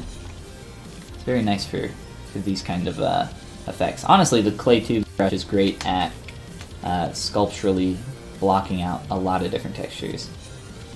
And I seriously don't know what's going on here with my clay tubes brush. There we go. You see that? I had it on Z intensity 0, and I just adjusted it or the focal shift, sorry, on 0, but for some reason it was being all blocky and weird. Like, for no reason. That was so strange. I don't know if I've ever had that happen like that, to that degree.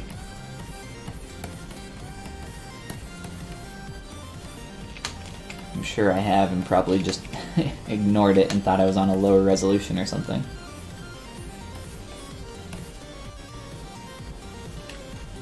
Okay, what do we got going on? So we've got We've got the basic shape blocked out. We just spent a little bit of time. Thank you, Ali Yarin, for the follow. I appreciate it a lot.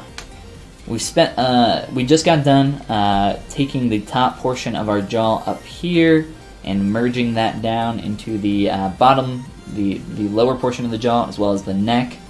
And now I'm just kind of going through, making sure that everything is blending into the subtools that we had split at one point, making sure that that's feeling a lot nicer. And I think we're starting to get there for sure. I've started to blend some of that stuff around the neck as well as like pulling it into this lower portion of the jaw. You see how smooth that stroke is now? Sometimes ZBrush just gets you, kicks you while you're down.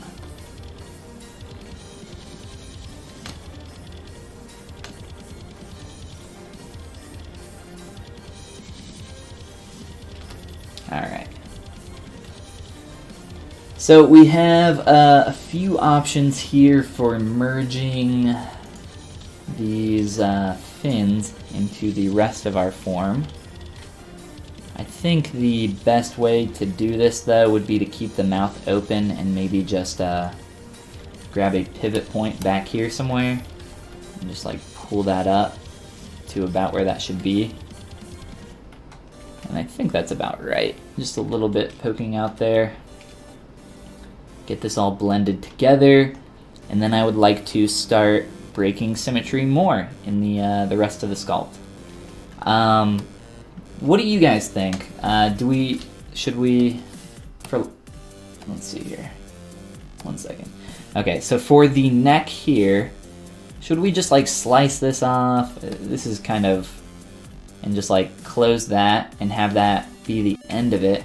Or I was thinking another cool thing that we could do would be to like give this a little bit of a curve into some kind of stand. Let's see here.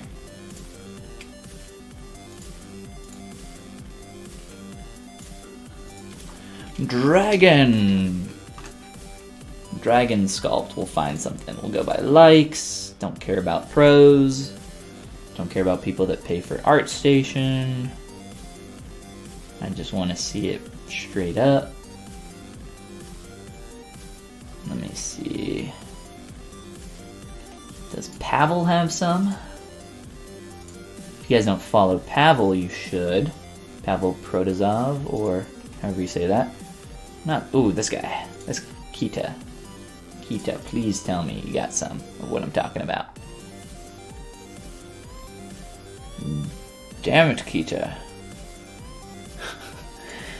Let's see. Instead of dragon, let's do dragon bust.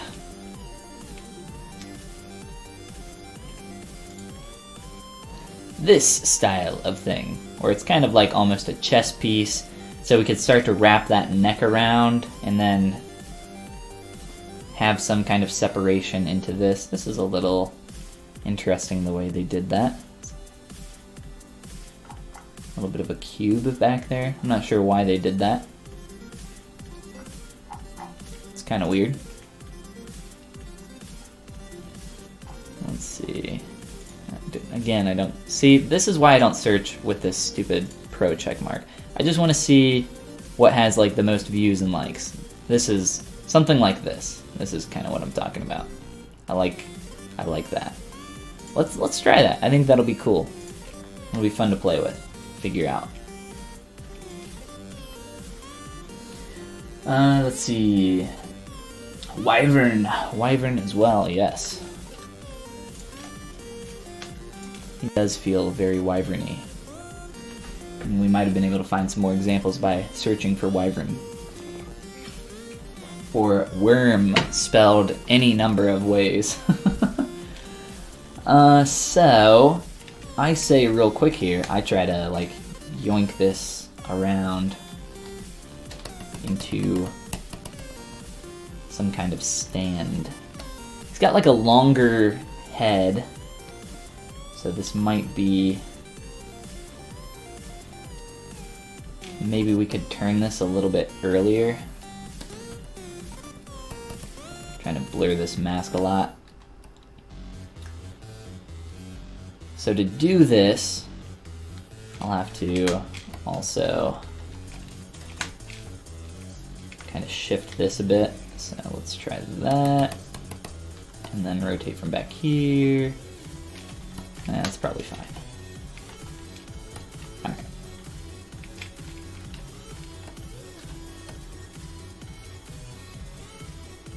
And there will be a lot of things that need to be adjusted, but let's keep going here.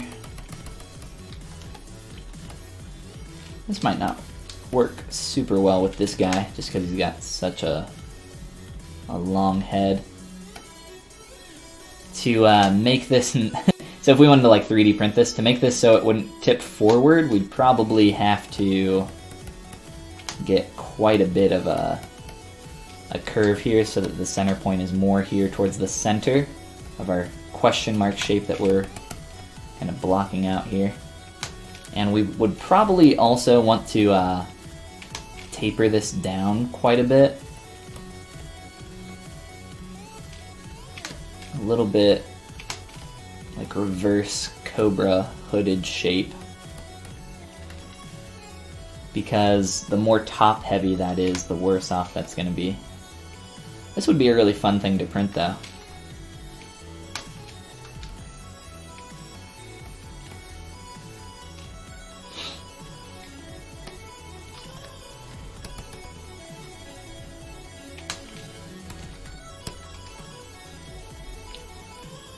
The fins on top of his head might be a little bit too thin for something like this, but I'll just leave him for now. And then for our base, there's a number of different things that we could do, but I think I'll just initialize a cylinder. Where's our cylinder?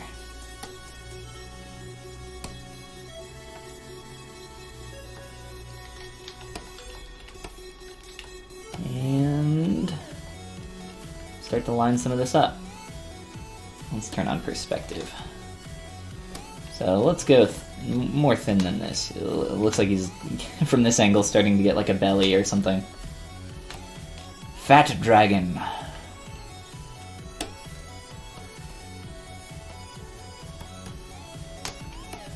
And I think it just needs more volume on this side in general.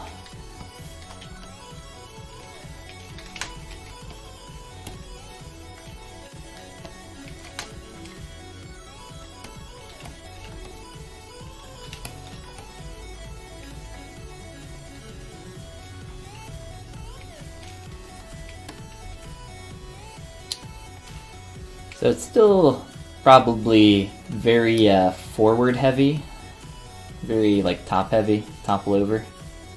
So maybe we could push that a little bit more forward, or instead just rotate the entire thing up. I think that would probably some combination of the two of those to help us out there. But let's fix this cylinder. Let's start by adding some extra geometry to work with.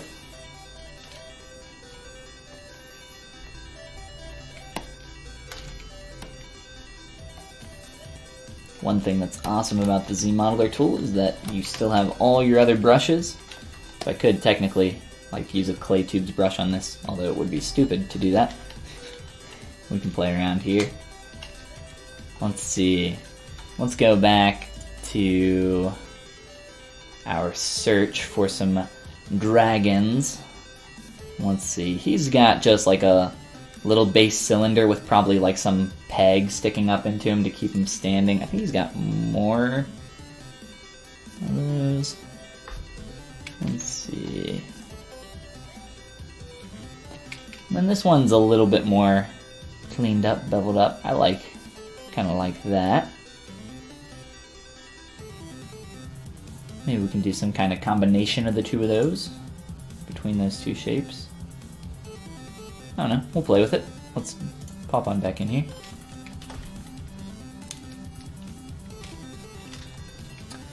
And I'll just add an edge loop to the middle. And I'm gonna taper that in. And try to make a cool shape. I'll also crease some of these edges so we can see what that looks like smoothed.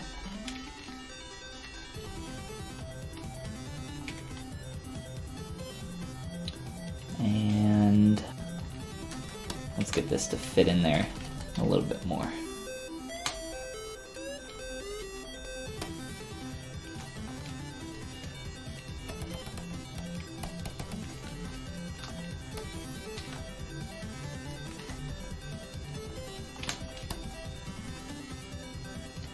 And then obviously we'll just like pull this up real quick down here. Very rough down there. It's because the polys are so stretched. Causes a lot of issues. So I'll probably make this, I'll probably do what they did with the, like tuck it up into it kind of thing. I kind of like that. I also have a, here, the Sculpt back here on my desk by Eris Colacantes. You guys should give him a Google. He's got some really cool work. But this thing, I think he sculpts primarily out of wax, if I remember correctly. It's got a really simple base, and then it's just kind of blended up into the figure. Very nice, very nicely done. But yes, Eris Colacantes, check him out. He's a traditional sculptor, a very good sculptor. It's a huge inspiration for me when I was kind of just getting started into sculpting.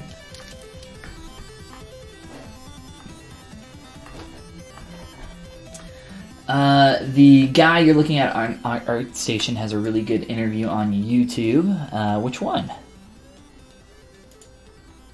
Either Damien or Michael Orb. I would guess Orb. Orb's a pretty popular dude. Oh, Michael. Which is Orb, yes.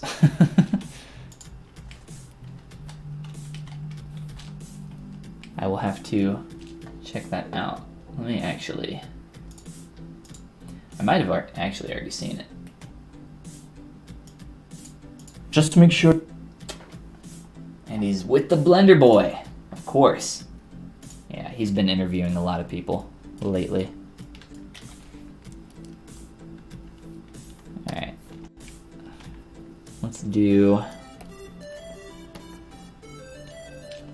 I'm going to be tapering this. And again, up here, essentially what I want to do is not that. Something like this. And then have, you know what? Let's try, come on through here. Freaking mask pen. Try getting a little bit more out of the topology that I have. It's gonna pinch in there a little bit more than what I want, but that'll be fine.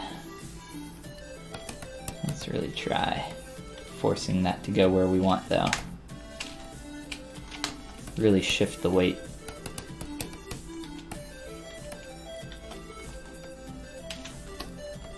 There we go. That feels a whole lot better positionally for me.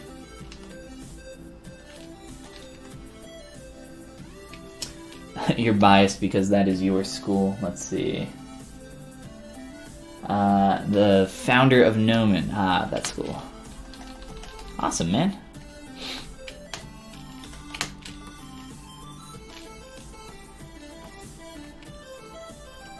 I did see that he did an interview with him, yes. I have not watched it.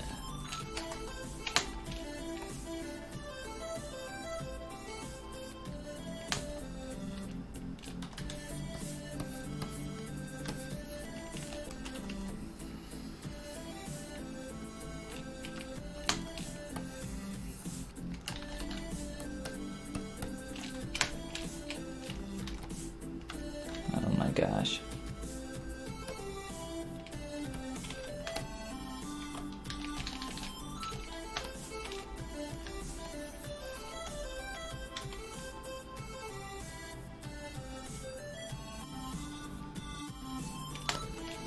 So something to that degree.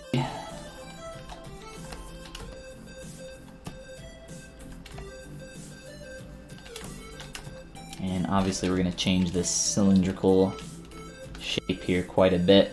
I think this is, well, you know what, actually it is pretty even.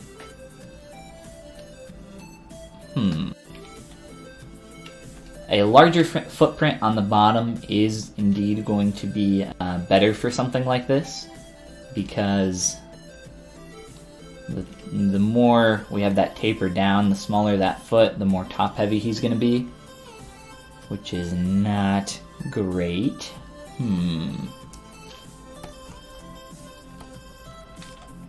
It just feels very, very fat to me right now.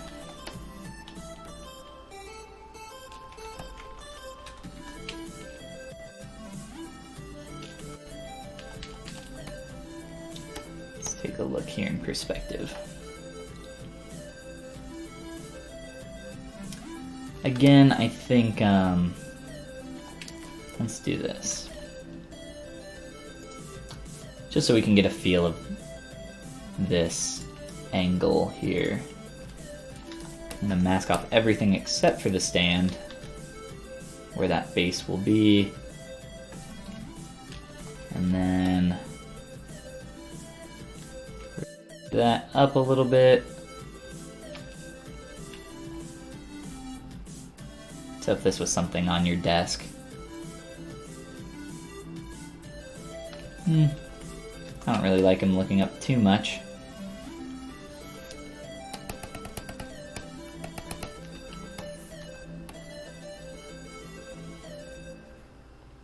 Could really try forcing that for now.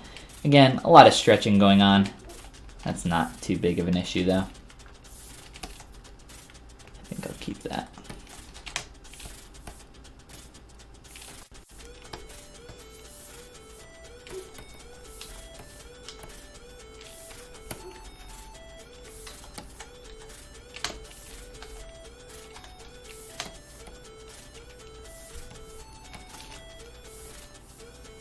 So I'm trying to retain a lot of the original silhouette through there. Making sure that we have that nice curve going on up through here still. I really like that. I want to retain that. And then I think for the rest of this, that feels a million times better weight-wise, how that's distributed. Alright. And then we'll figure out how we're gonna kind of cut that off there. T-pose back.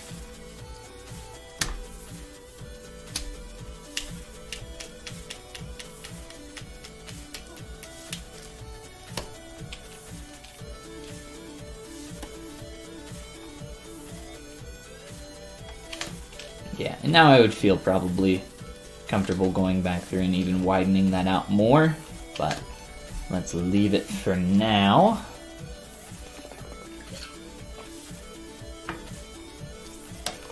Let's see.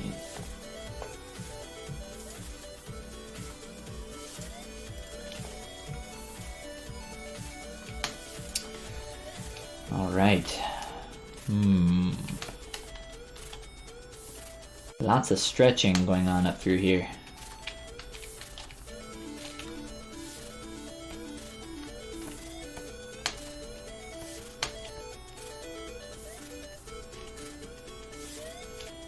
Probably just diminish that.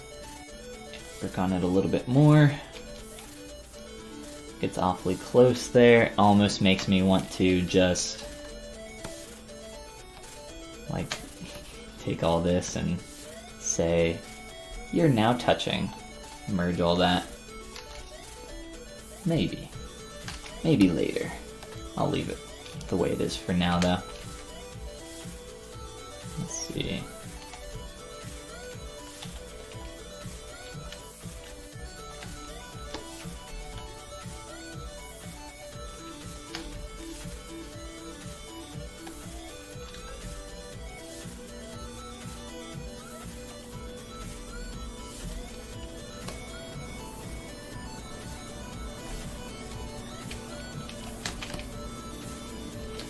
I want to start thinking about this shape a little bit more.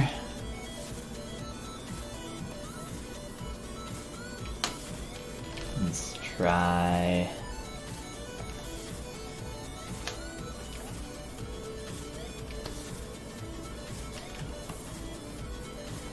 you know what? I can't mirror and weld on this, can I?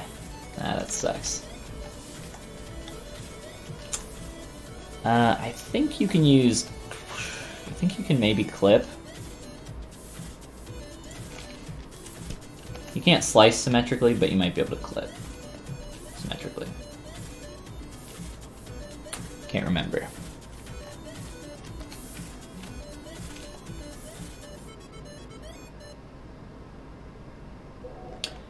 You can clip.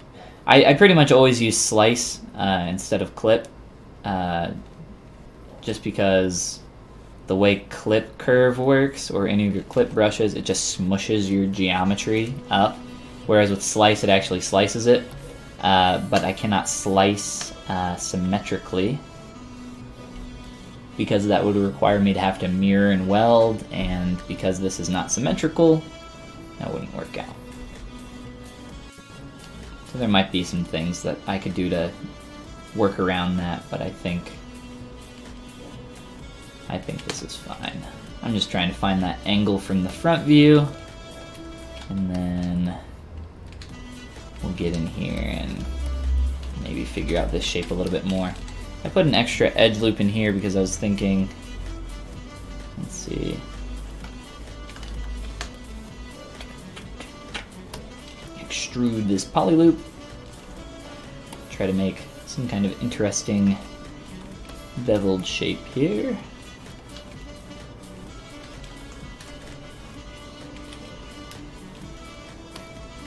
Let's see. So again, maybe like tucking that up underneath there. Let's go back here. So do some extra secondary forms on that. Where's that one?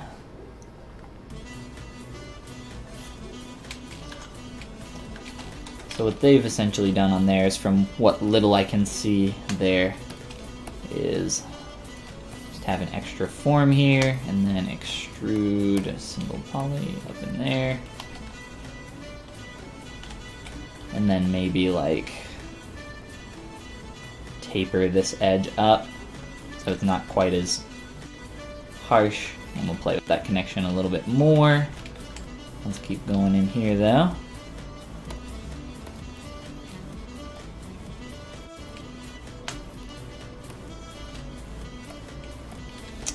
Always love getting to play with ZModeler, doing this kind of stuff.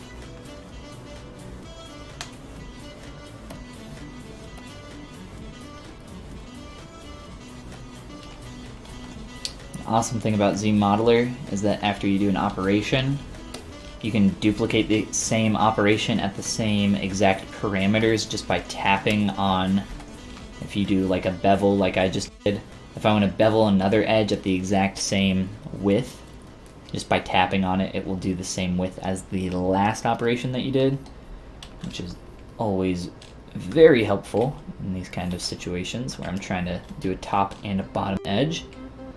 I think I'm trying to pull this edge in a little bit, and deleting that extra edge there is, I think, going to help out.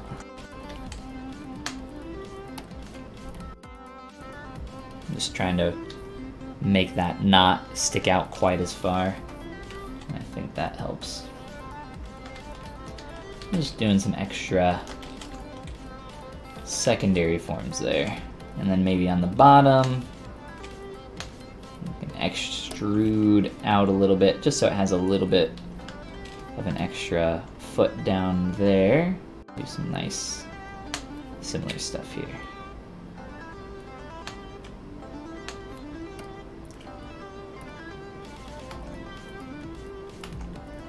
not... Oh my god.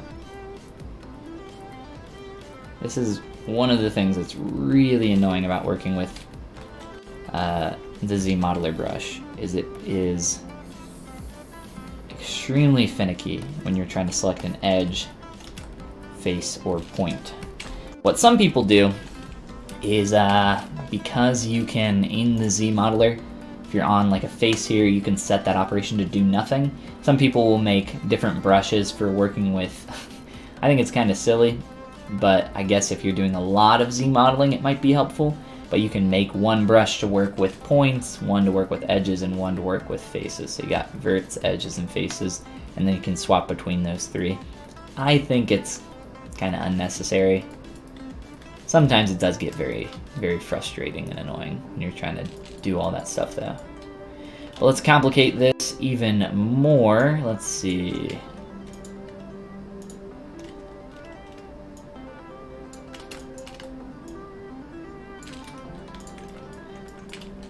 Can maybe add a few more of these like beveled edges up here. I don't know. I don't think it needs to be super complicated. Let's do like one thick edge up top. So we'll have a thick, thin, kind of like what's going on here. Maybe a little bit more exaggerated on the bottom though. Kind of prefer that exaggerated look. So we'll start by inserting a poly loop right around there. Bevel.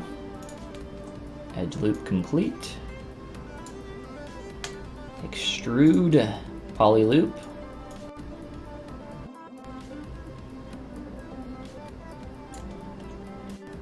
See how that's shaping up. I'll insert another poly loop there, because that's going to be the point where that sticks out the furthest. And then we'll have to do a little bit of some masking here. Let's try not slicing. Select rectangle. I just want all of that.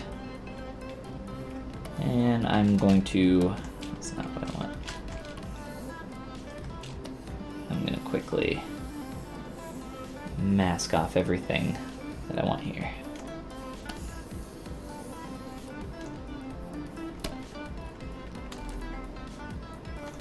So outside edge, and then I only want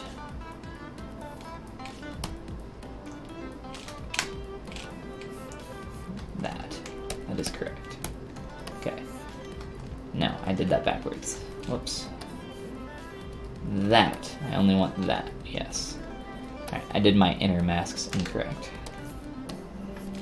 I was trying to do it backwards, but I just kind of confused myself.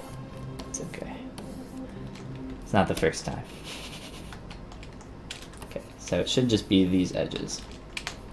Let's make sure that's correct for all of them. Make sure we don't have that inner edge there anywhere. Alright. That is indeed what I wanted. Alright.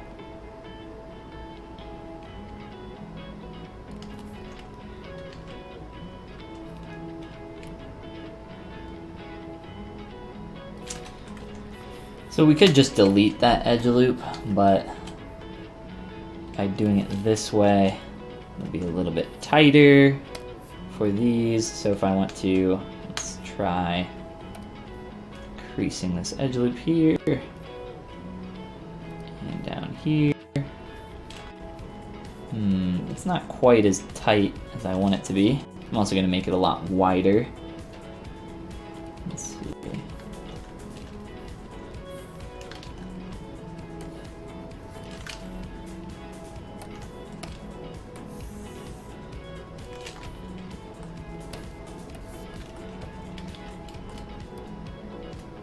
Widen that out. And I don't know, I feel like that hard edge on the outside is a little much. Let's just bevel edge loop that. And then crease. See how it's kind of jumping back and forth there? So what you can do is hover over your face, select do nothing, and then it's a little bit easier to only select your edges. Alright, so that feels a little bit better to me. I would maybe like to make that a little bit wider.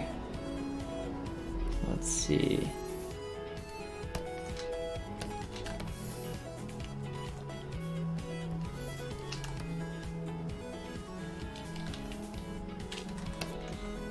Do that. Alright. So that's looking kind of cool. I'm digging that shape. I think we could maybe... I feel like going from a hard edge down to this like really rounded beveled edge feels kind of weird. So I think I'll do the same shape language down here. I think it just makes more sense.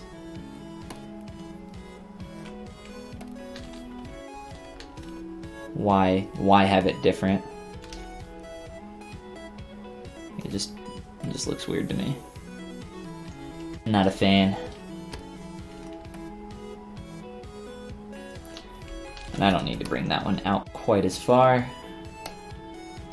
I know. I feel like, I say this every time, but I feel like poly modeling is so boring to watch, but I actually really enjoy it.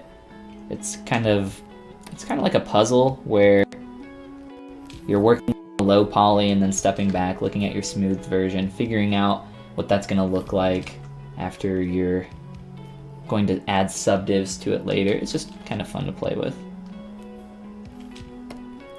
I like it. I like poly modeling, in ZBrush at least, where I have all my other tools available to me.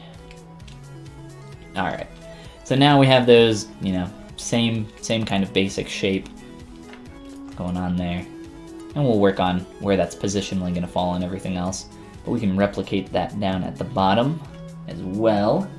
We could actually, instead of poly modeling it, what we could do is slice off this section and just put it down on the bottom and boolean it in and then work that way.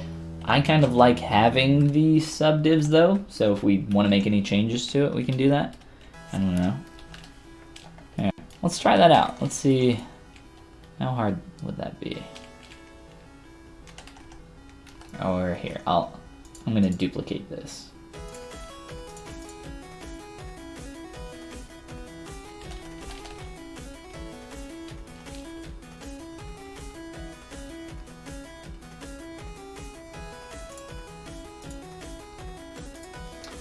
So what I want to do is,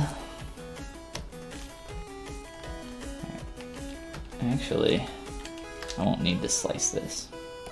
I should not need to slice this.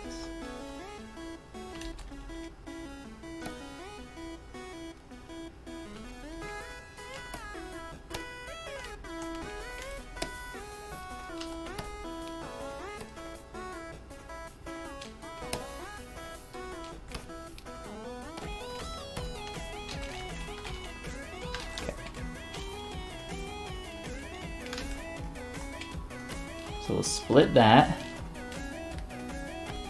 Or actually, I don't need the rest of that. I'm just trying to come up with an interesting way to save us some time if we wanted to replicate this form down here at the bottom edge. And then we could just scale that in to fit a little bit nicer where we want that to go.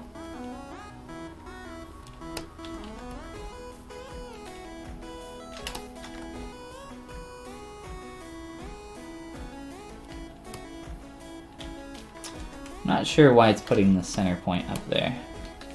Should be centering in on this geometry here.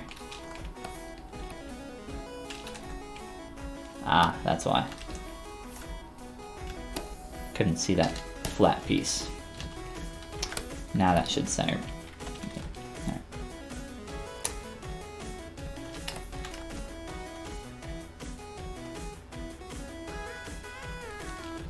I am just attempting to align that top edge a little bit nicer, and then maybe we could, you know, slice off here and merge that in.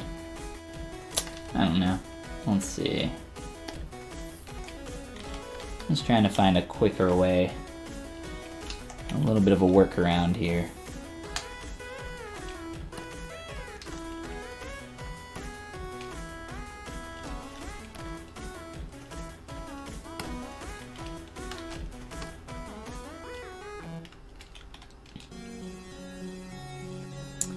And the only place where, let's see, let's try cleaning that edge up there just a little bit.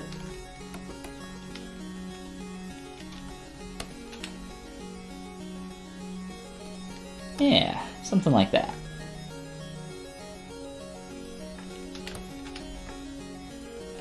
So if we wanted to do that quickly, and then from there, if we want to merge these together, you can dynamesh them or live boolean them.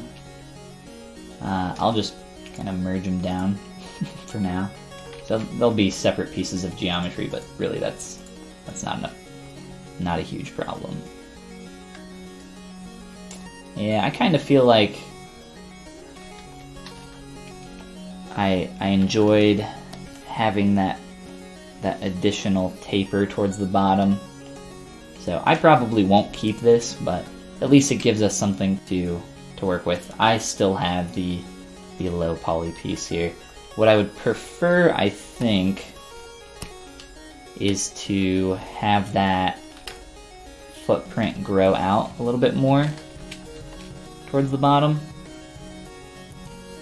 Just having that be parallel like it was, it's not incredibly appealing.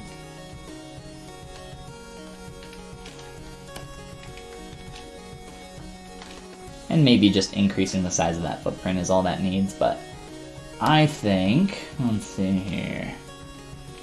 Let's play with this connection point down here a little bit more, and then we can get into sculpting up here again, merging our fins down, closing up the mouth, and continuing from there. There's still a lot we can do on this.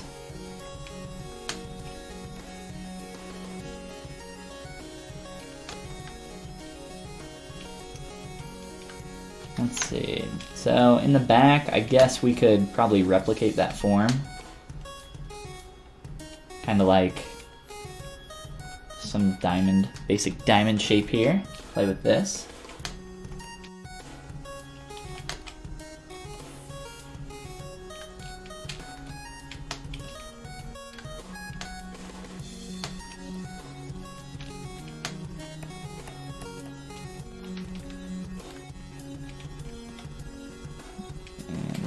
Probably mess with scale there on all of that a little bit later.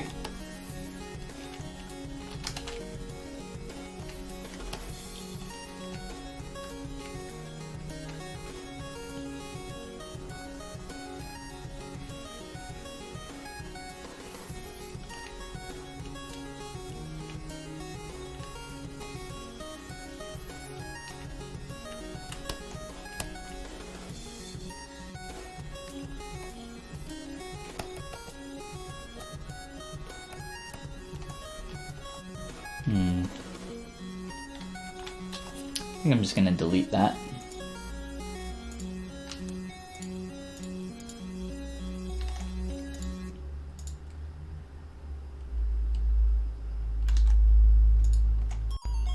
I was going to like sculpt that up and clean it up, but I was like, there's really no reason to go through all that trouble when we can just destroy the surface completely.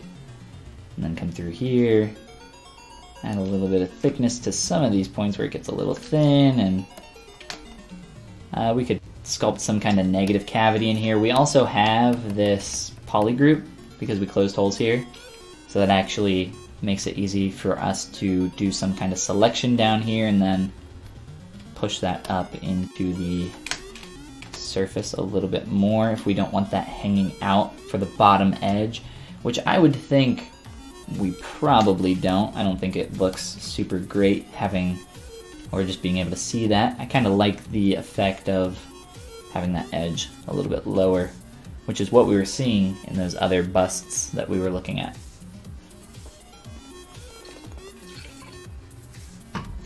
All right. So let's get in here.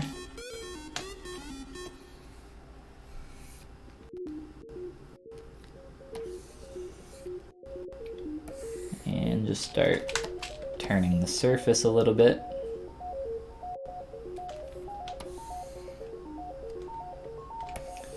Very large pinch brush.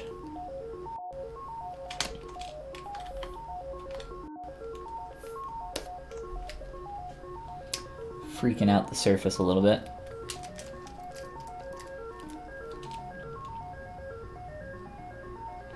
A little bit more than what I wanted. I'm gonna leave the rest of that for now because it's kind of tough to push that in there with the high res.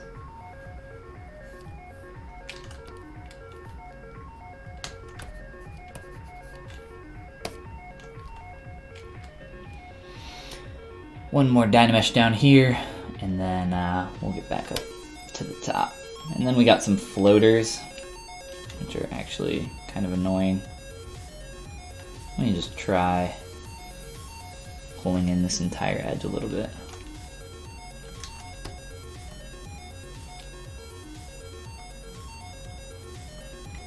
Alright. Mess with that later. Let's see what we got.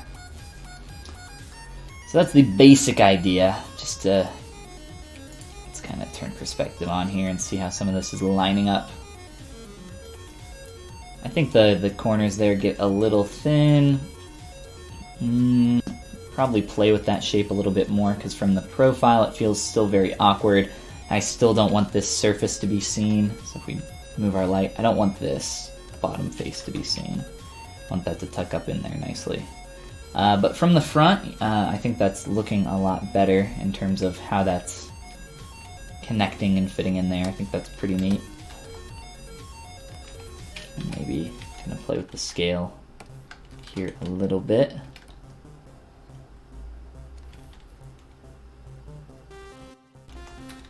I'm trying to think here.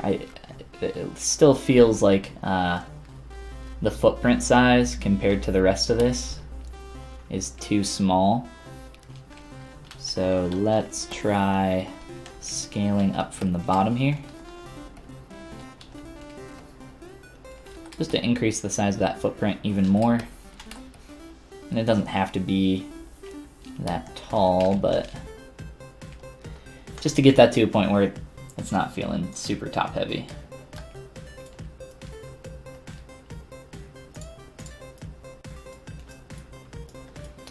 I'll probably have to be maybe even a little bit bigger, but for now I think that's good. It's starting to look a lot nicer. Let's see here.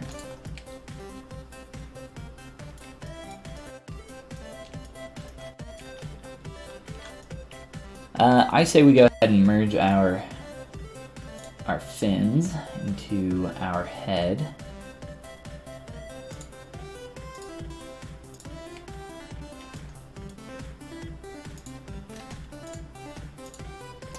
Since we're on a Dynamesh kick right now, might as well.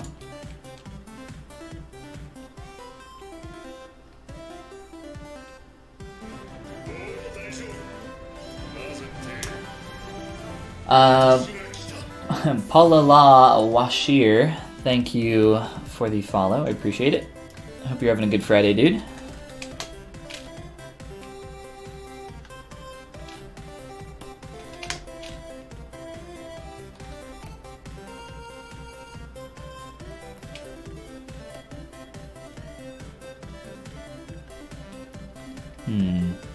So probably back here, this would probably be the turning point.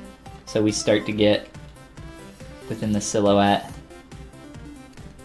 this nice kind of V, scaling in, then scaling back out. So I'd probably start to pull out along the jaw area right around then. So let's see from the top here. Starting to pull out a little bit more. And we're starting to feel, let me see here. It's hard to can see with all this other stuff in the way. Get a feel for the silhouette. Yeah.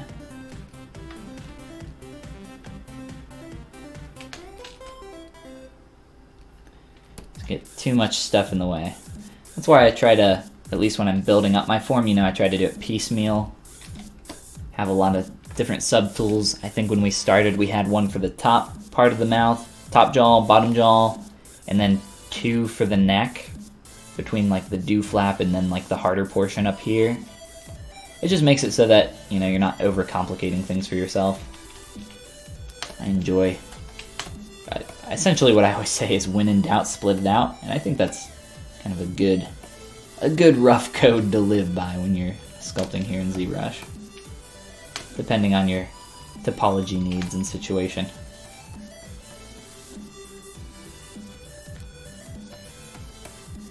But awesome. I'm digging this a lot more now with this curve. It's a lot better than what we had before, where it was just sticking out and then ending, just stopping. I don't know if I have enough undos to roll back to that point. I think not. It's not a big deal.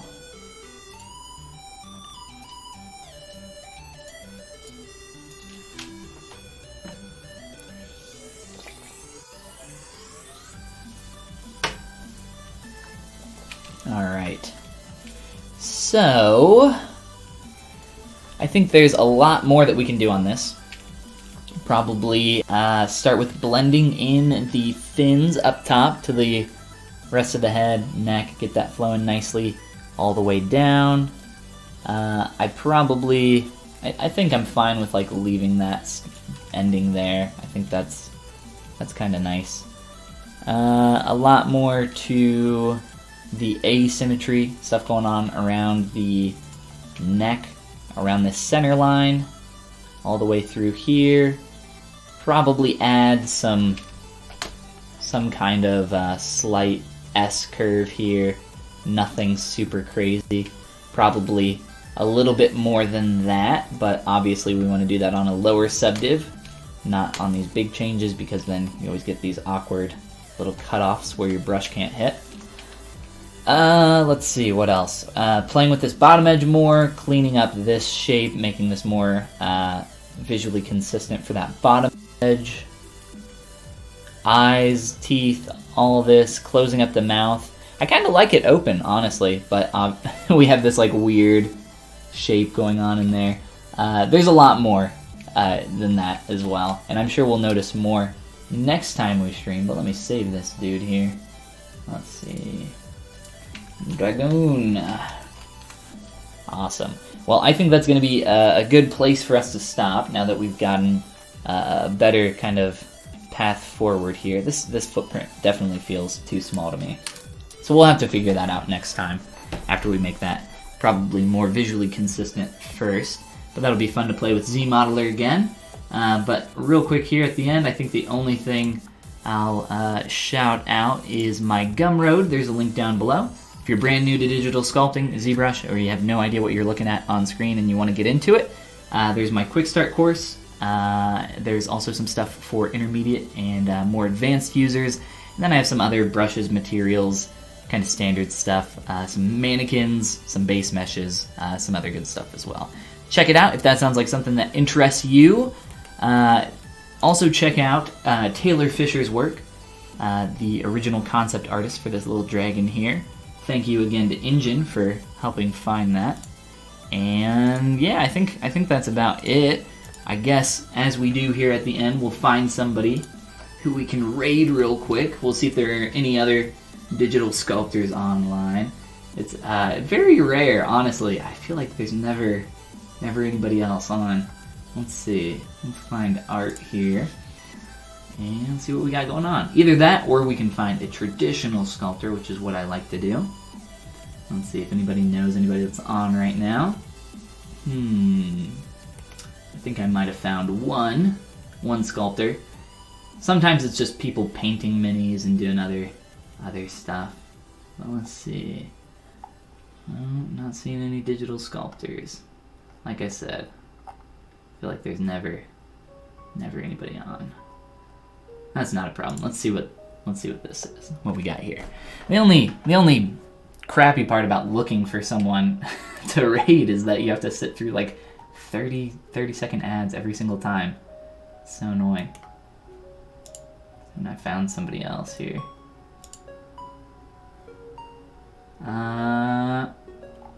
Alright. I found somebody. Here we go. Are you ready? As soon as I press this raid button, I'm gonna disappear. Whoops. But again, thank you for coming and hanging out. I stream every day on, except for Sunday. Every day except for Sunday. It's the Lord's Day. At noon EST, and then I stream on Tuesdays on the Pixelogic ZBrush channel at 6 p.m. EST. So I hope to see you guys tomorrow or on the next stream. Let's see here. What's going on? The raid is freaking out. Alright, there we go. Cool. Alright. I'll see you guys next time. Have a great rest of your weekend, and I hope to see you tomorrow in the next stream. Bye, guys.